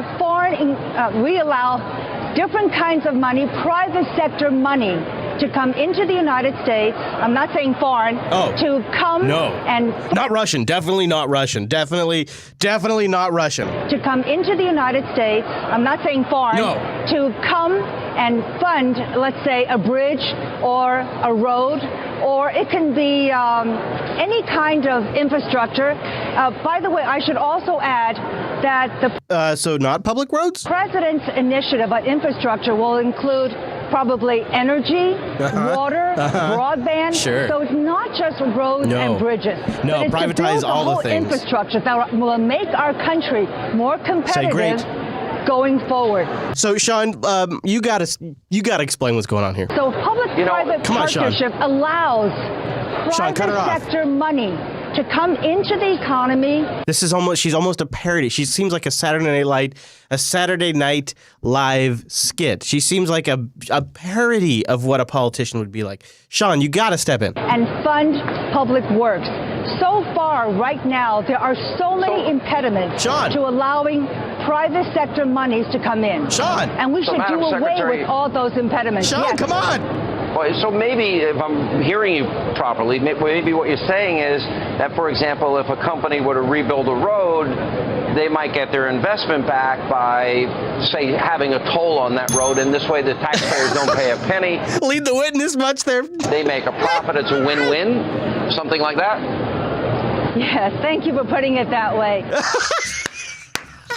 No, she did not. Did that just happen? Yes, thank you for putting it that way. Oh, man, Trump. Who did you nominate? Who is this woman? What is going on? What is happening? I thought this was a fascinating piece on CNN. This is, they're having a problem because, you see, it seems like every time they try to fact check the president or say something's not true, it ends up just amplifying his message. And gall darn it, they're sick and tired of that. And so Brian over there at CNN, their media analyst guy, has brought in somebody to psychoanalyze the news and tell us why CNN is acting as an amplifier for Trump's destructive messages. George, what have we been doing wrong trying to fact check the president?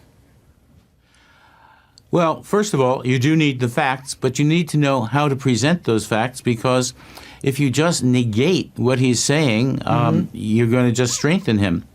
So remember, Richard Nixon said, "I am not a crook," and people thought of him as a crook. I wrote a book called Don't Think of an Elephant. It makes you think of an elephant.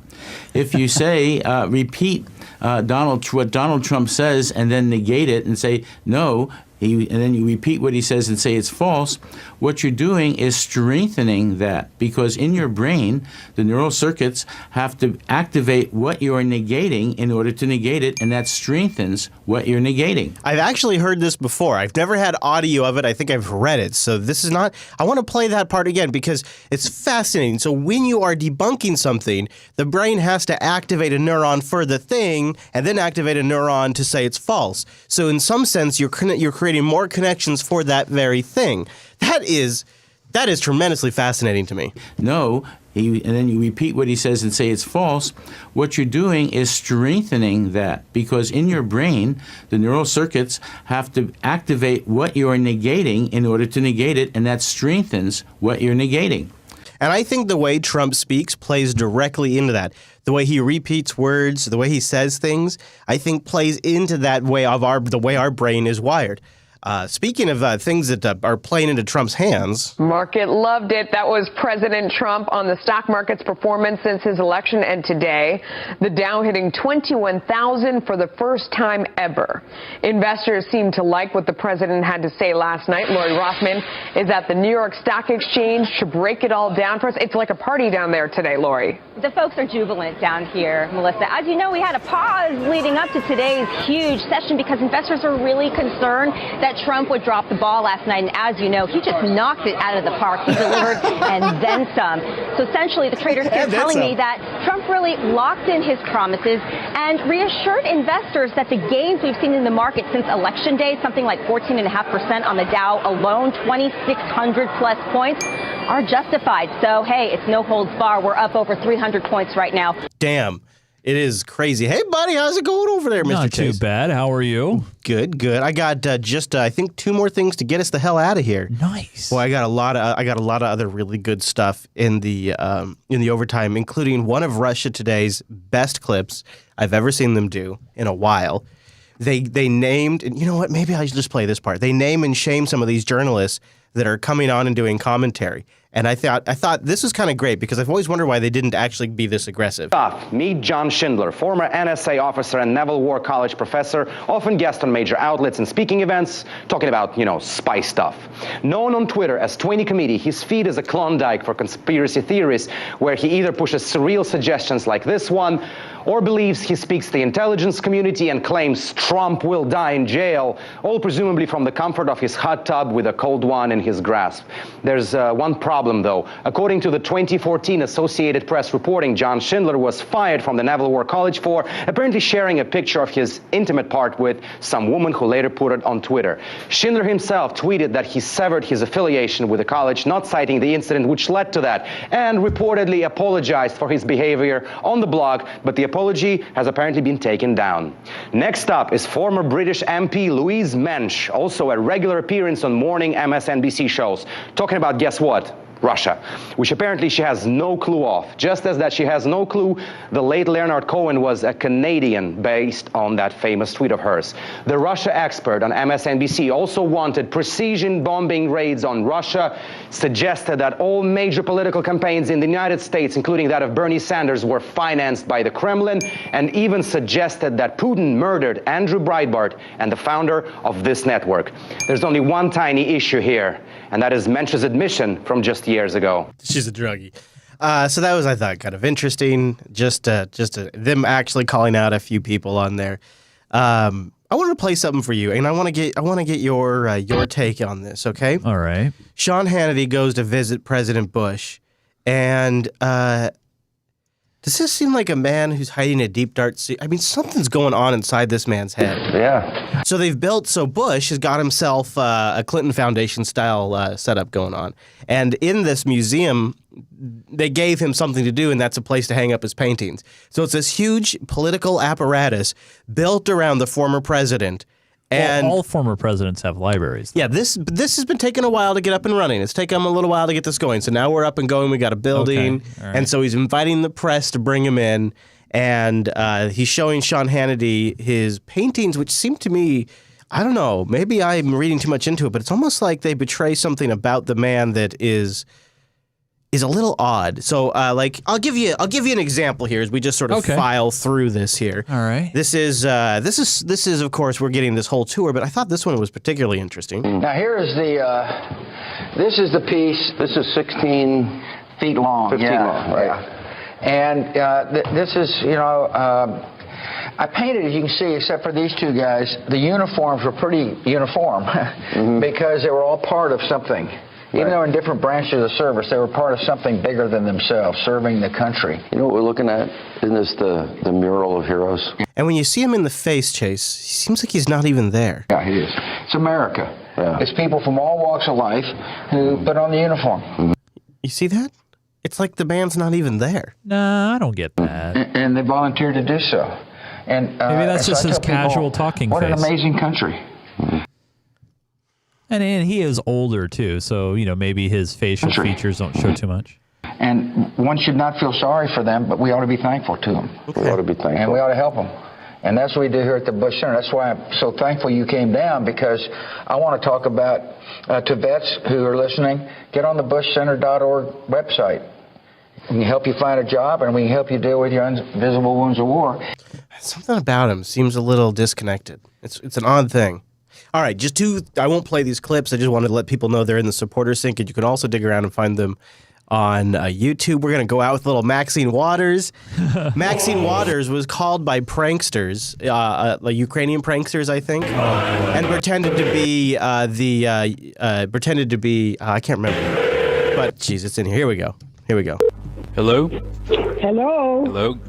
Hello. Good morning, dear representative. This is Prime Minister of Ukraine, Vladimir Groisman. Good morning. This is Maxine Waters. Oh man. I already love it. This is Maxine Waters. I'm glad to hear you. First of all, I want to tell you that we are really appreciate what you do regarding our country. So that you can get the rest of it. It's pretty good. But it gets even better. They also prank called John McCain. Hello, Mr. Prime Minister. How are you? I'm good, thank you. Hello, dear Senator. How are you? Well, I've been reading about the new attacks. So this is an interesting one because later on they tell him that somebody has some dirt on him. Actually, I'd be very interested. And then John McCain says he'd like to get that dirt. I thank you, Mr. Prime Minister, for the heads up. I will look forward to them revealing how I was brainwashed by our North Vietnamese friends. I thank you, Mr. Prime Minister, and I'd be very interested. Actually, I'd be very interested, and maybe you could ask your ambassador to tell me more about that information. It's all fake. I'd be very interested. Hook a brother up. That'd be great. And we got a secret information from our security service that Russia and Putin personally are planning a series of hacker attacks on your servers or on your personal servers. God. And Putin has already issued an order to his personal hackers, Aberwalk and Slavik. They are already in the blacklist and they are under sanction. And then his special pranksters, Lexus and Vavan, that they want to make attacks on your phone line 24 hours. So I just need to let you know that. I thank you very much for that information, and I will certainly be aware of it. That's just all right. So that's in there, and then that was pretty good though. They got him right. Yeah. But it's easy if you have a good accent. And of course you figure, well, even if he got my phone line, if he got my phone number, he must be important because I'm so important, and I'm important enough that they'd want to talk to me. Of course. But if somebody was going to do a prank call, do you know who would do the best prank call? Wow. Alec Baldwin probably as Trump. Nobody can do it like me. Nobody can do it like me. Honestly. Nobody's stronger than me. Nobody has better toys than I do. There's nobody bigger or better at the military than I am. Nobody loves the Bible more than I do. Nobody builds walls better than me. Nobody's better to people with disabilities than me. Nobody's fighting for the veterans like I'm fighting for the veterans. There's nobody that's done so much for equality as I have. There's nobody more pro-Israel than I am. There's nobody more conservative than me. There is nobody that respects women more than I do. Nobody would be tougher on ISIS than Donald Trump. Nobody's ever had crowds like Trump has had. There's nobody that understands Nobody. the horror of nuclear better than me. It goes on, Chase. And nobody understands how awesome the show more than he does. Thank you for listening to the whole damn show. If you've made it this far, that wraps us up.